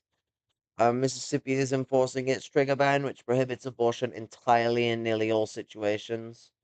Yeah, Alabama is enforcing its total abortion ban. Florida is enforcing a 6-week ban. In November, Floridians will vote on Amendment 4, which would amend the state. Wait, That's sorry, the cut one off. Amend the that state constitution to prohibit government interference with the right to abortion prior to viability. that's the one that Trump was asked about recently. He got in trouble with his base because he thought that 6 weeks was too short. Yeah. Yeah. Georgia. Oh, sorry, go on. Oh yeah, no, I was just pointing out like this is definitely like for the people that say like it's not a really a big deal. This is something that immediately is taking effect. Like Roe versus Wade is something that was just barely yeah, repealed in the Biden administration. Look at all these states already that have enforced fucking abortion bans. This is like yeah, at least half the country. I mean, yeah. What's it? yeah. We Georgia argues it can enforce a 6-week abortion ban, which the Georgia Supreme Court Is allowed to take effect after a Fulton County court blocked the law. Numerous medically unnecessary restrictions already make it difficult to access abortion care in Georgia.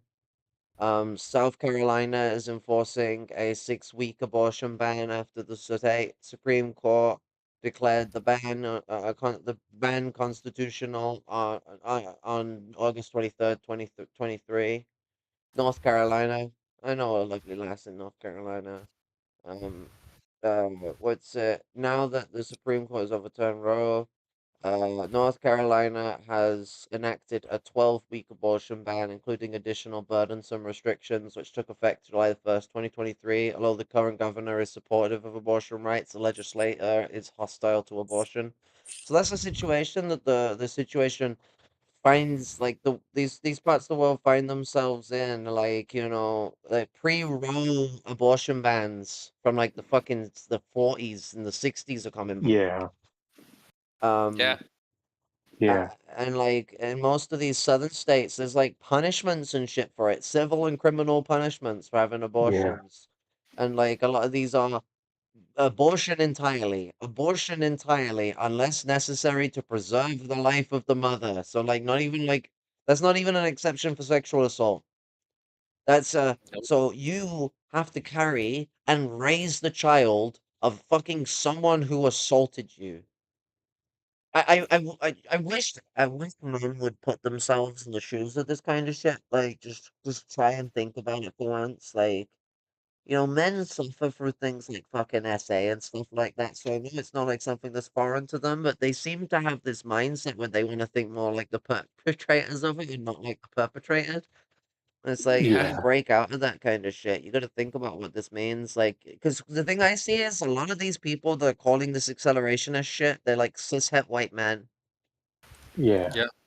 Or Yep. they're like fucking mask presenting people generally. Like, yeah, y'all ain't gonna get rounded up into camps. Good for you. Yeah.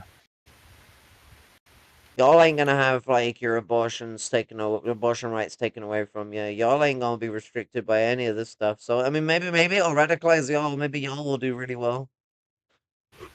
Best of luck in your revolution while we're all suffering, I guess. Is this the Yeah. the struggle we need to build?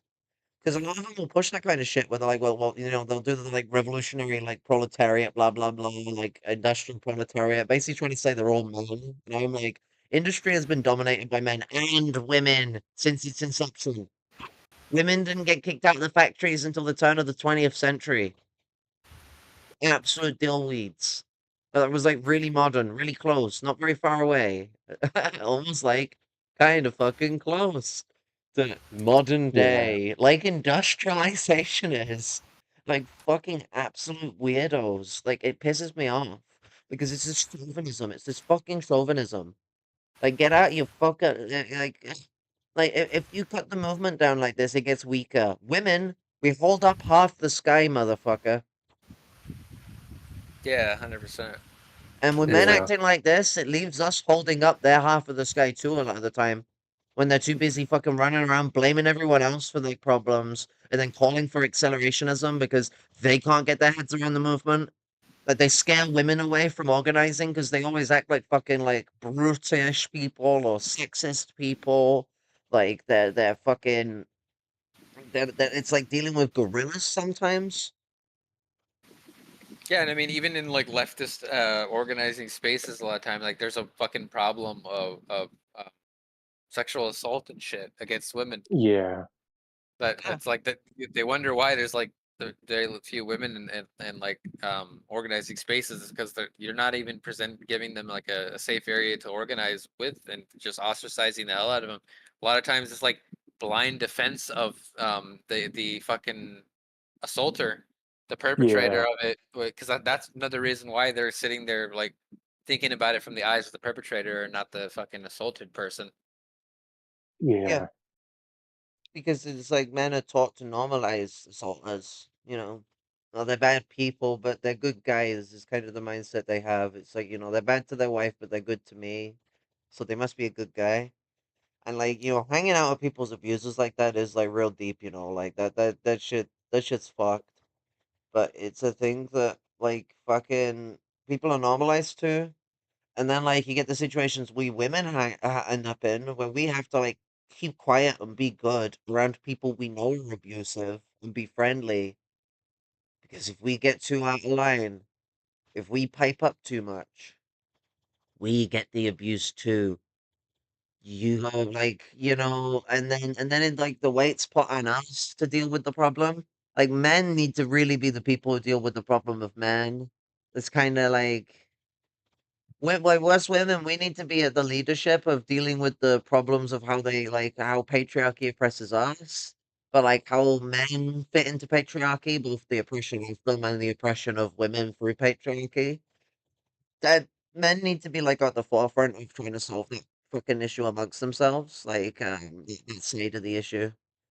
Like it's a Yeah. part of them following the leadership of us women and femme presenting people. Mhm. Yeah, 100%. And actually coming out strongly in favor of protections for women and the LGBTQ plus community is like instead of doing this bullshit fucking like swiping aside like oh it might ostracize these other people and shit. Motherfucker, what happened to the educating and organizing like the fucking you're supposed to be the so-called advanced section of the proletariat or whatever, right? Like what are you doing? I've had like Trump supporting truckers be like fucking decent with me as a trans woman. Like it's not fucking. You just gotta Yeah. try, actually try. Yeah. Like, what's with this shit? Just like appealing to the most backward section, most reactionary section of the proletariat is like you're appealing to that shit, and just while you try to appeal to that shit, you ostracize the hell out of people that would otherwise already agree with you on shit. Yeah, you do the KPD where you Yeah, start sounding like the Nazis. Yeah, when you're just starting to appeal to their nationalist bullshit yeah, in like a Karl Radek fashion too, where it's like just straight go on like an anti-Semitic rant. It's like, oh, see, I could be anti-Semitic too. It's a Jackson Hinkle type shit, where that's the type of shit that they do. yeah. And Like that's when, the funny thing too is that like they really are just mimicking like the MAGA communist shit. It really, and the because Jamie Dores and all that too. yeah, because like what they're Yeah, doing fundamentally is accelerationism. Like your accelerationism might be like fucking like it might My be like framed accelerationism is differently. better than these. Yeah. yeah, But like fundamentally the whole fucking MAGA communist bullshit is fundamentally an accelerationist project. yeah, absolutely. And what does I it mean, the whole accelerate us project into? 2025 is as well. Yeah. Like accelerationism into what? Because it's not accelerationism into communism, because accelerationism doesn't go that way. Yeah, for Right. real. Accelerationism into fascism isn't going to bring the end of capitalism. It didn't before, it won't again. And if it does, it'll be the end of the world. People bring the end of capitalism, and if people don't bring the end of capitalism, the world will. That's like the two options we have. So, like, Climate anyone thinking crisis. accelerationism is going to cause anything, it'll cause one thing, and that's global disaster Yeah, on another level. World War III. You think Trump is going to stop that war when he's literally like fucking basically giving Bibi the green light for a war with Iran? JD Vance.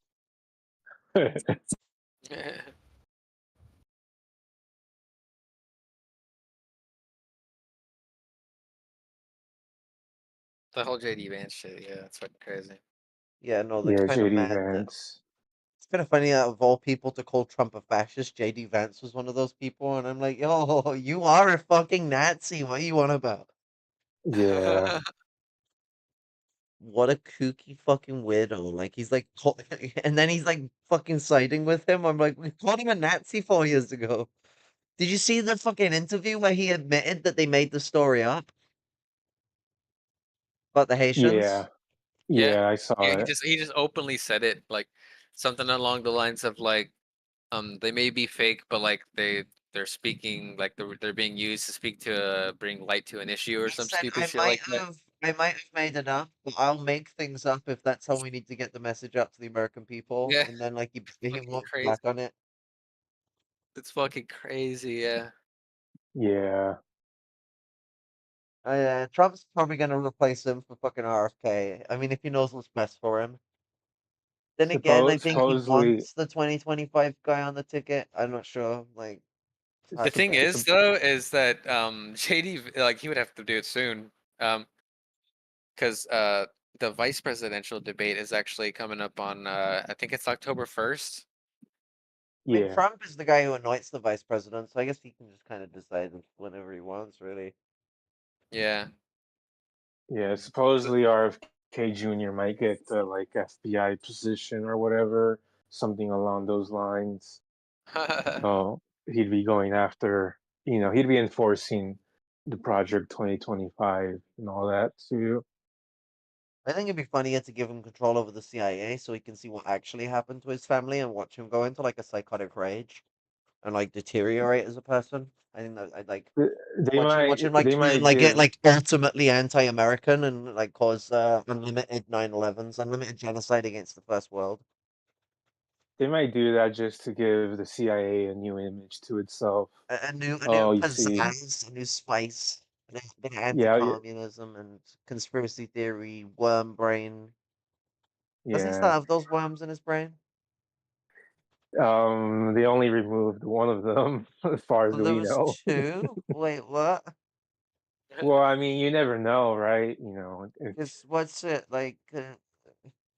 What that worm was probably from was he probably got like like a necro like a worm that was eating like a roadkill's brain, cause like he fucking eats roadkill. So we probably got yeah, worms from roadkill that was like eating it alive. So we're talking like necrosis like worms. he poaches animals in general. And so like a So part of yeah, his brain would have been eaten. yeah, yeah. JD Vance is pretty dangerous. He's also supports the abortion ban. He's Senator of Ohio, former military, tied with neoconservatives. Peter Thiel, Silicon Valley. Kind of funny that Yeah, like JD Vance of all people was the one trying to say Trump isn't anti-abortion, and it's like JD, you have been open anti-abortion. Why do you care all of a sudden? yeah. He also reads Carl Schmitt and this other reactionary. What's his fucking name? Uh, Curtis Yarvin, some neo-reactionary that's like funded by Peter Thiel as well. Yet again, a common theme. The Peter Thiel effect. Yeah, the Peter Thiel money. Money, money, money. You're so funny in a rich man's world. Hi.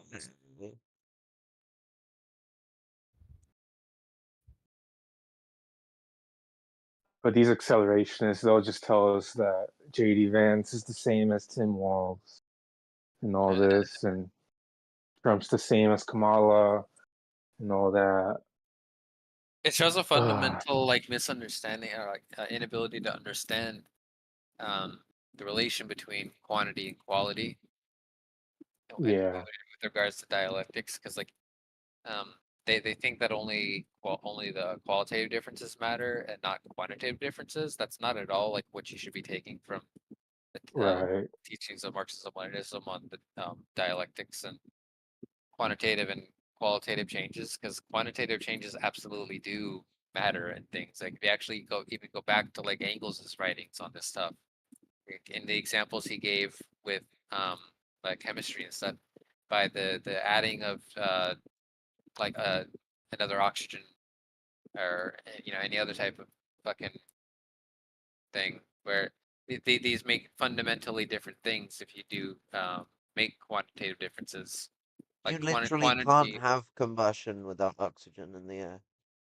Yeah, This flame, this flame is a chemical reaction between butane and flint. I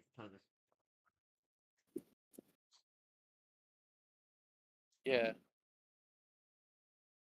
It's like And so, like, if there's no oxygen, the flame goes out, you know, I can completely smother this flame, safely because it needs oxygen to breathe. So if I'm covering its oxygen, it's going out.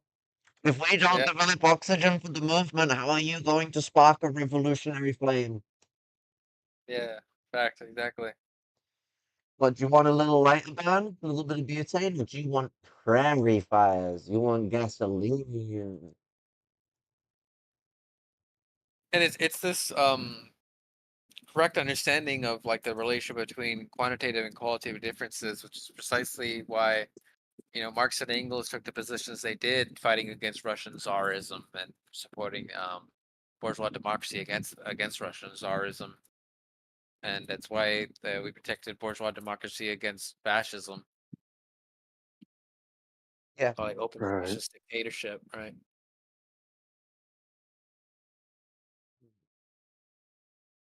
It's not And a that vote that's for the Democrats, it's a vote against the Republicans. And I know that's something that, like, sometimes people get to say to get people to blue no matter who, but right now, we need people to just be a little more real. Like, just fucking, like, it's not like that we should always vote for the Democrats. Let's always have the Democrats in. It's right now. Right now, we have no choice. We've had 8 years. Where's the fucking United Front? It's a big question because, like, we've done some good revolutionary work in the last 4 years, but 2016 was 8 fucking years ago. They're going on about Trump revolutionizing people. If that happened, where's the United Front? Why didn't they build it in BLM? Yeah, for real. All they Yeah. did for BLM is they were just like, "See, I told you so." It's like, yeah, but you didn't Yeah. do anything. They just keep saying, "Oh, it got co-opted. You see, that's why." First Blah blah worldism. blah. I mean, some of them turned up at BLM, but they didn't organize any United Front out of it. Yeah, Participation isn't good enough for Marxists. We have to do better. yeah. That's why one of the things I like in Hoja's Eurocommunism is anti-communism. He talks a lot about the transition um, from an anti-fascist war into socialist revolution. Like he says here, he says, quote, during the Second World War, many positive factors which made the transformation of the anti-fascist war into a profound popular revolution both possible and necessary had emerged in Europe. Fascism had eliminated not only the national independence of the occupied countries, but also all democratic freedoms, and had even buried bourgeois democracy itself. Therefore, the war against fascism had to be not only a war for national liberation, but also a war for the defense and development of democracy. As regard to the communist parties, the achievement of these two objectives had to be linked with the struggle for socialism. That's absolutely something that should be taken in mind. It's a Um, setback because you're now yeah. one step further backwards. You're having to fight for bourgeois democracy then Mhm. Yeah. because you Yeah. even lack that. I mean, we have to connect it to the socialist struggle, but if you even lack that, you need it. Are these people forgetting all the like struggle workers did, like colonized people did to get the right to vote? No shit, bourgeois democracy is full of crap. Even the Soviets said this when it was happening, when they were watching it happen in the 20s in the West. And they said that, yeah, no, bourgeois democracy is full of shit, but this is progressive. This gives the people an ability to at least get involved in politics.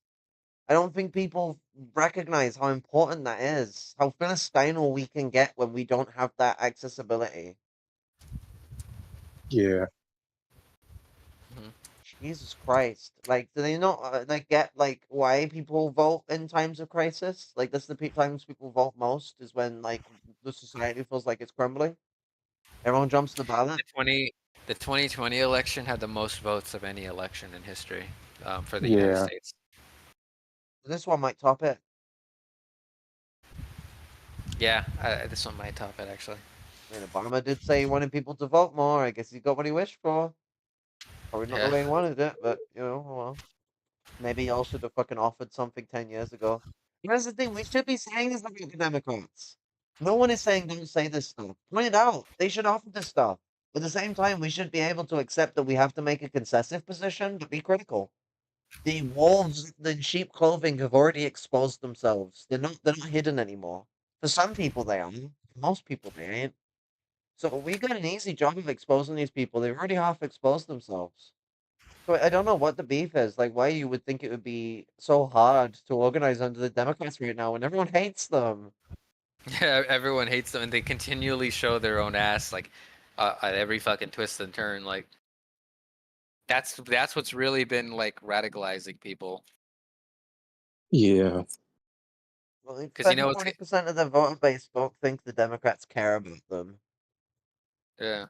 You know what's gonna happen if Trump ends up winning? The Democrats are gonna go right back to trying to get everybody to back them to like roll back all the fucking ridiculous, crazy fascist shit that Trump's gonna put in place. And people are Yeah. gonna the masses are gonna buy into that because like it's gonna be terrible under Trump, even worse than it Yeah. is now. It's the Democrats and to try and like save us for incrementalism.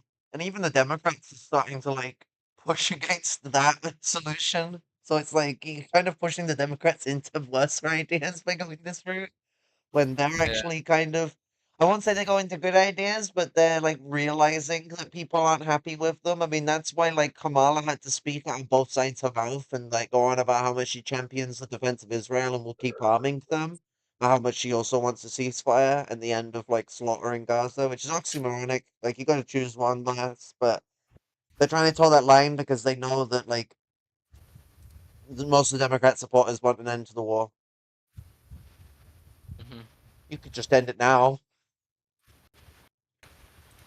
Sanctions, stop arming them, threaten a fucking invasion of Israel, all the fucking shit that the UN Constitution and Security Council literally gives them the right to do, that they enacted illegally on Iraq, but could actually this time legally enact it on Israel, but won't.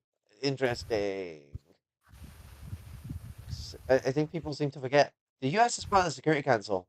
In a crisis like this, the U.S. actually has the ability to. Well, it's not an invasion. It's to police the war. What's it called? Um military operations or whatever. Fucking. Yeah, So like the U.S. absolutely could have like deployed like military ops to like actually like suppress the Zionists if they wanted to and all sorts. They could go to war against the Zionists right now legally by UN law to prevent like a genocide. Like, you gotta think, like, the UN's laws are stupid. They're kind of wrong, but like a lot of them are based on like the oh no, we just dealt with Nazism shit. So like a lot of them kind of apply to low-key what Israel is. And so yeah, a lot of it actually promotes like the legality of decimating Israel. Part of why the Israel is like killing UN representatives and stuff like that right now. yeah. And I mean, there's international arrest warrants as well on these criminals, but not enough of them, of course.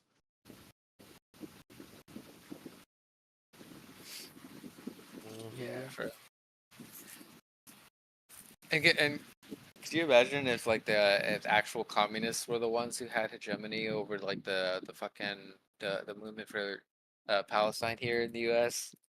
like and ending the fucking genocide in Gaza like just wow. Also, Trump has even called for like extending the fucking I'm pretty sure I heard this that he was in favor of like extending the basically the same type of policy towards the West Bank. But Yeah, Yeah. What's it? Is it Kushner? His stepson? Jared. yeah, Yeah, his stepson is a big supporter of it, I think is where it comes from, but he's a big supporter of his stepson. yeah, his son-in-law. Yeah, And I mean, like, these are capitalists. Capitalists are defined by patriarchal relations, so there's going to be some, like, uplink between these two and the way they work, because this is how the capitalists uplink like that. yeah, But yeah, I think Trump does want that. He might have said it directly himself, but I know that like Kushner has been like actively financially supporting the settlements in the West Bank. The yeah, settlements in the West Bank aren't even a part of like a lot of them aren't even a part of Israel. They're a part of the nation of Judea, which is a separatist nation that wants to do its own thing. That basically like wants greater Israel itself. jeez. They want to take over the whole of the Yeah. West Bank. Another thing people want to talk about is stuff in this Axios fucking article I posted, where this is back in like 2023 or 22. Oh no, it was early this year. Secretary of State Tony Blinken they reversed a Trump era decision that under Trump's administration made it like more accessible and basically made it okay, like gave them the thumbs up for Israeli settlements to be expanded in the West Bank, and Tony Blinken actually reversed that fucking decision, saying yeah, it was inconsistent with international law. Like that's a tangible difference, definitely. Like if you're like saying, hey, these settlements are not fucking legal. yeah.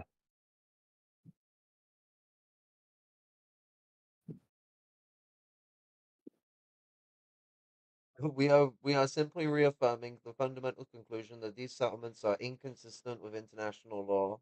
That is a position that has been consistent over a range of Republican and Democratic administrations. If there's an administration that is being inconsistent, it is the previous one. Yeah.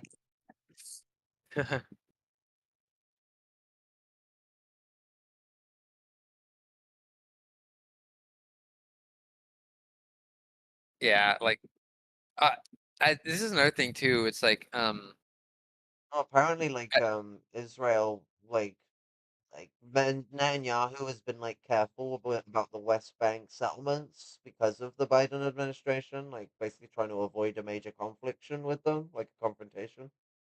yeah, Huh.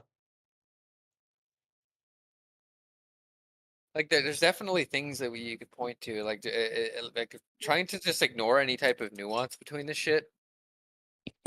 It doesn't do you any good. It makes you look illegitimate to like the average person. It really does. Yeah, and if you're out there doing like a public video and you're calling yourself an ML or whatever their world is, and then you're saying stuff like there's no proletarian first world and Mala and Trump are the same, and then you're saying that their voters are all the same as well and calling them stupid. Oh my Like you're not gonna God, win the anybody when American they fucking Nicole with that video where she called all the American people stupid and like basically called them all first yeah, worldists that would never revolt or like do anything worthwhile. And I'm like, you seen the Palestinian struggle? I see a lot of Americans doing good work. yeah, Yeah, A lot of them are not communists. Some of them have never heard of the word before. They're doing good work.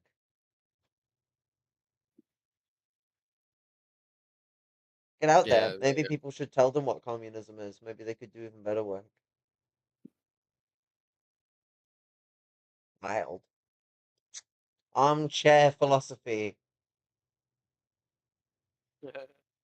Calling the American passive people, observers.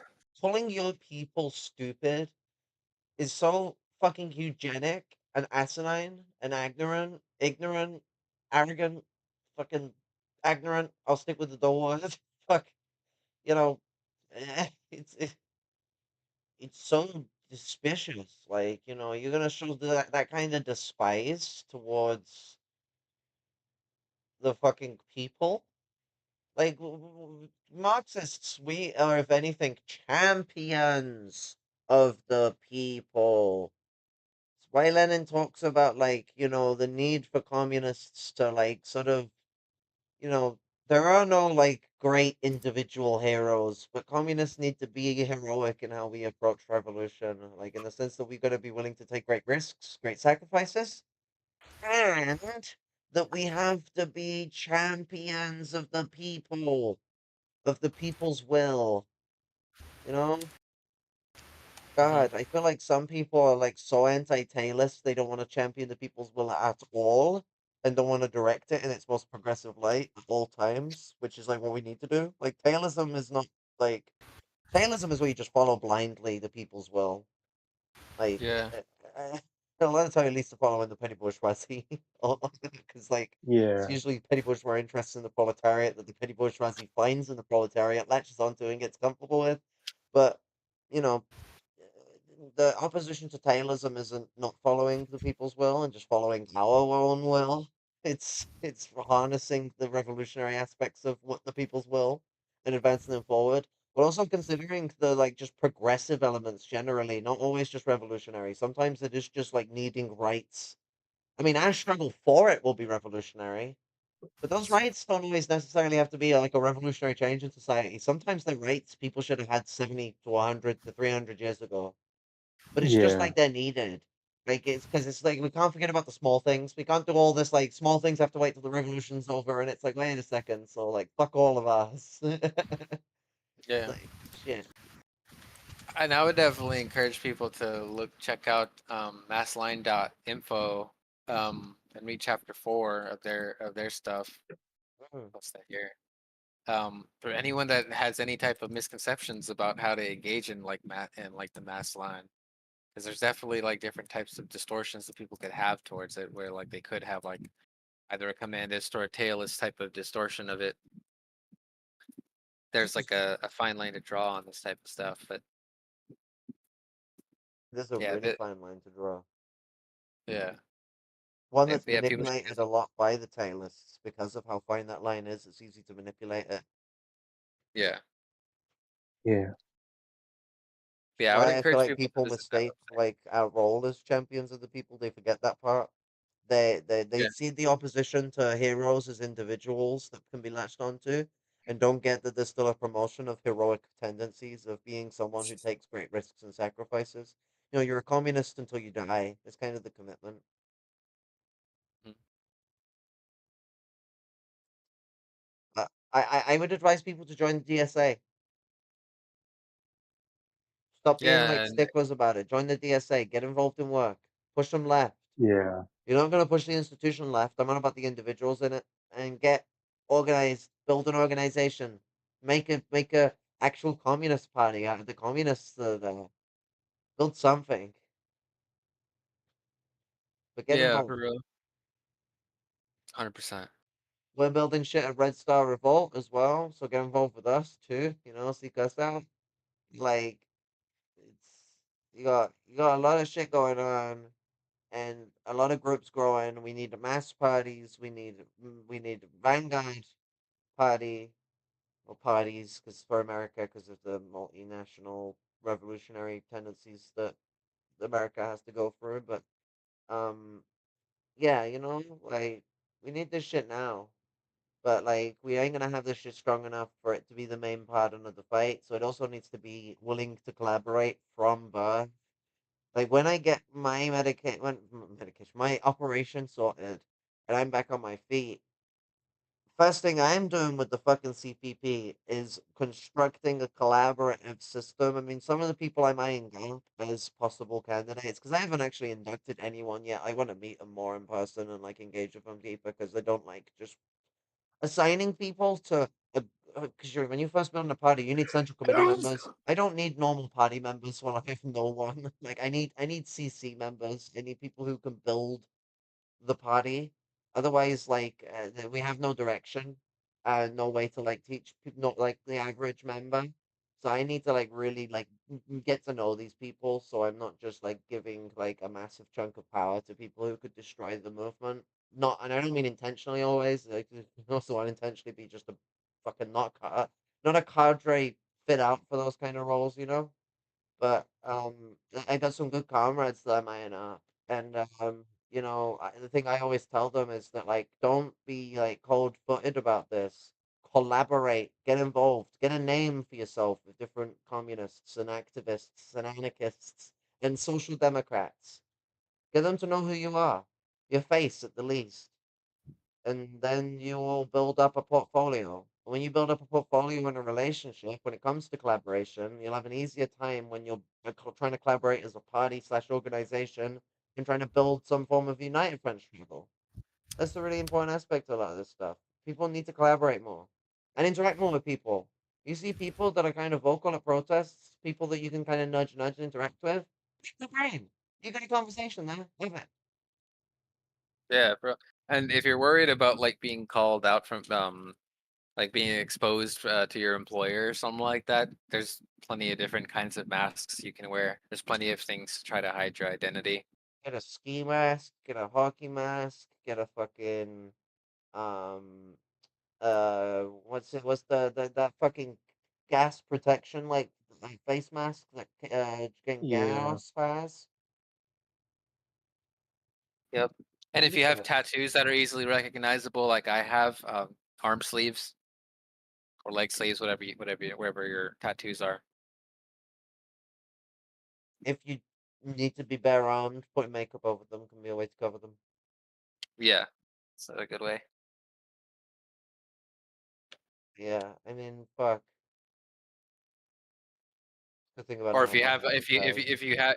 if you have a a really unique haircut too, maybe buy a wig or something, or wear a hat. Yeah, like go into stealth mode, like integrate because yeah, there are employers that are firing people for going to protests, but we as Marxists need to take risks. Yeah, We hundred can't keep percent. just sitting in the comforts of like, well, they'll decimate me and all that. It's like, you know what? You shouldn't be so fucking reckless that you lose your job or something like that. You need your livelihood, but at the same time, if you use that as an excuse to do nothing, being a communist can get you fired from your job. If they find a good enough reason, they can't just fire you on the spot for being a communist. But you start trying to organize the workspace. See how long you last in work. Well, you're gonna not organize the workspace? You're gonna Yeah, give for up? real. Yeah, just ignore it at work. Like, just act like nothing's going on. Like, talk to your fucking coworkers too. Like, and if anything, like that's like where you should start at the very fucking least. Like, these are people that you actually have like working relationships with. Like, they know you on a personal level. They should be the easiest people to actually try to reach out to. Yep. Yeah. And people that would be willing to like hear you out because of them having that familiar relation. Hmm.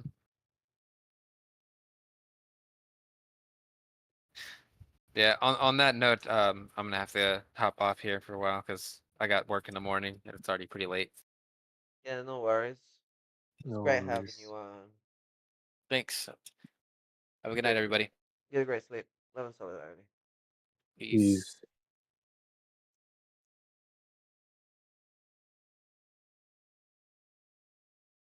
But yeah, my bambling aside, because fuck, I might switch my SSRIs to the night because my head gets so scrambly when I take those.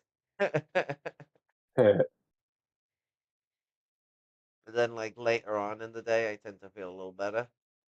I don't know, but I see. they have a 24-hour half life, so I know it's not that because they've worn off, but it's probably because I've normalized better by some point in the day.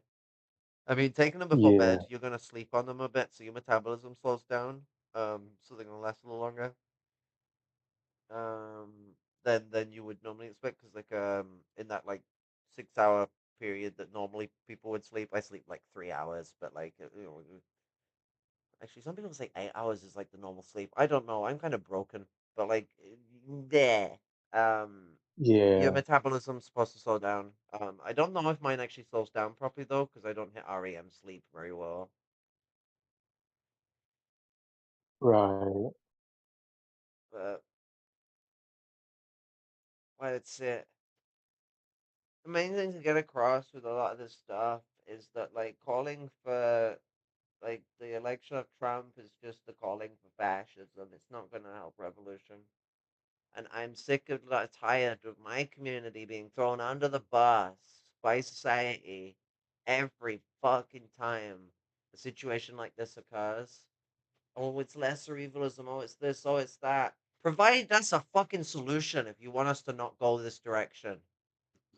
Provide an actual fucking solution. All these people going on about this shit, but they got no solution. They're like, oh, we should just let it go down this way, but then they're not organizing in preparation for the destitution that they want. Right. Like, you would think if like they were trying to like get the net ready for this all of a sudden flux of like revolutionary potential they've got to catch, they would have the net ready.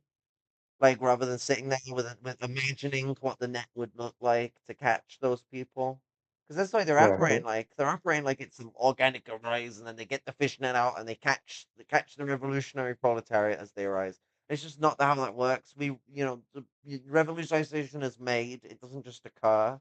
So, like, it involves like the rationalization of the empirical, bringing back that rationale into the empirical movement to push it to its metal and test the truth of it, test its waters, put it into practice. And so, like, this is just sort of like one of those kind of situations where these people are like pushing essentially like fucking accelerationism and mixed with fucking that bullshit fucking what is it called, like um sporadic fucking I don't know, Spontaneous. spontaneous fucking revolution bullshit. It's Yeah. like, oh my god. Commandism. I mean, BLM was a spontaneous uprising. People didn't take very good advantage of that to form the United Front. Right.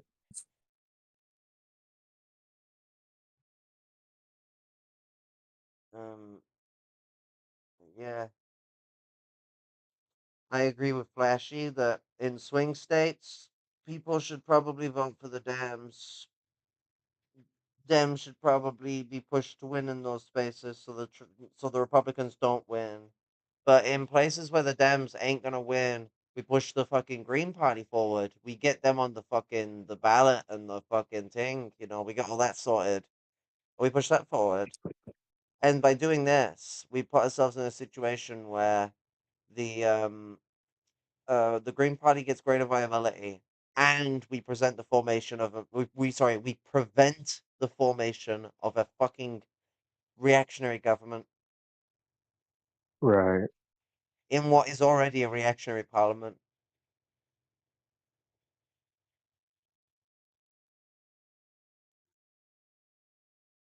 That's all she wrote. We need we need struggle now. We need united front now. We need antifada now. We need revolution now. These things won't come in instances, but instantly. But these days of struggle need to be pushed forward with virulence. We need to be pushing forward for an anti-fascist united front right now to protect democracy. Because while we do not have true democracy, bourgeois democracy is a scab of democracy. It's better than no democracy. At the same time, we need to be like building an actual revolutionary representative organization for like electoral operations. There's a lot of ways we can do this. The DSA seems to be a pretty good place to start digging, but we need to build vanguard orgs and stuff like that to present this formulation of struggle. But we need to fill the gap. If there's one thing America has lacked, it's like the utilization of the parliamentary aspect of struggle. And what's it? To we need to increase our like fucking spread, our organizing. We need to get more people interested in communism through actions, through deeds, through showing people that communism is the fucking way. There ain't no better.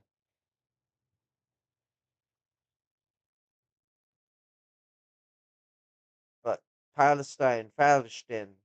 Palestine is at the fucking like center point of all all of the fucking situations we're fighting for right now. You know, the genocide that's going on there.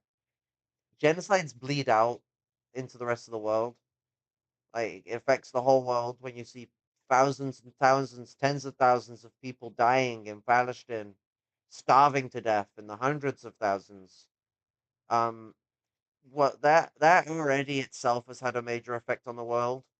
Look at the radicalization that has occurred in solidarity with Palestine. But also, there is the fact that because there is now genocide is now on the table for normalization, as we've seen from both Dems and Republicans.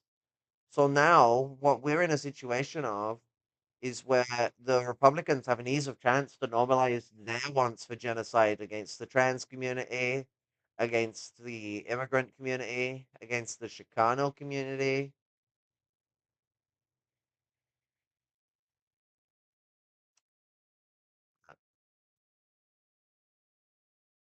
Um, but that's all she wrote. Um, I, sorry, my brain is a bit scrambled, but our love and solidarity, comrades. Um, stay safe out there, stay frosty, and fucking get organized. Build a united front. United front now. Intifada revolution. Red salute, comrades. Red salute, United Front.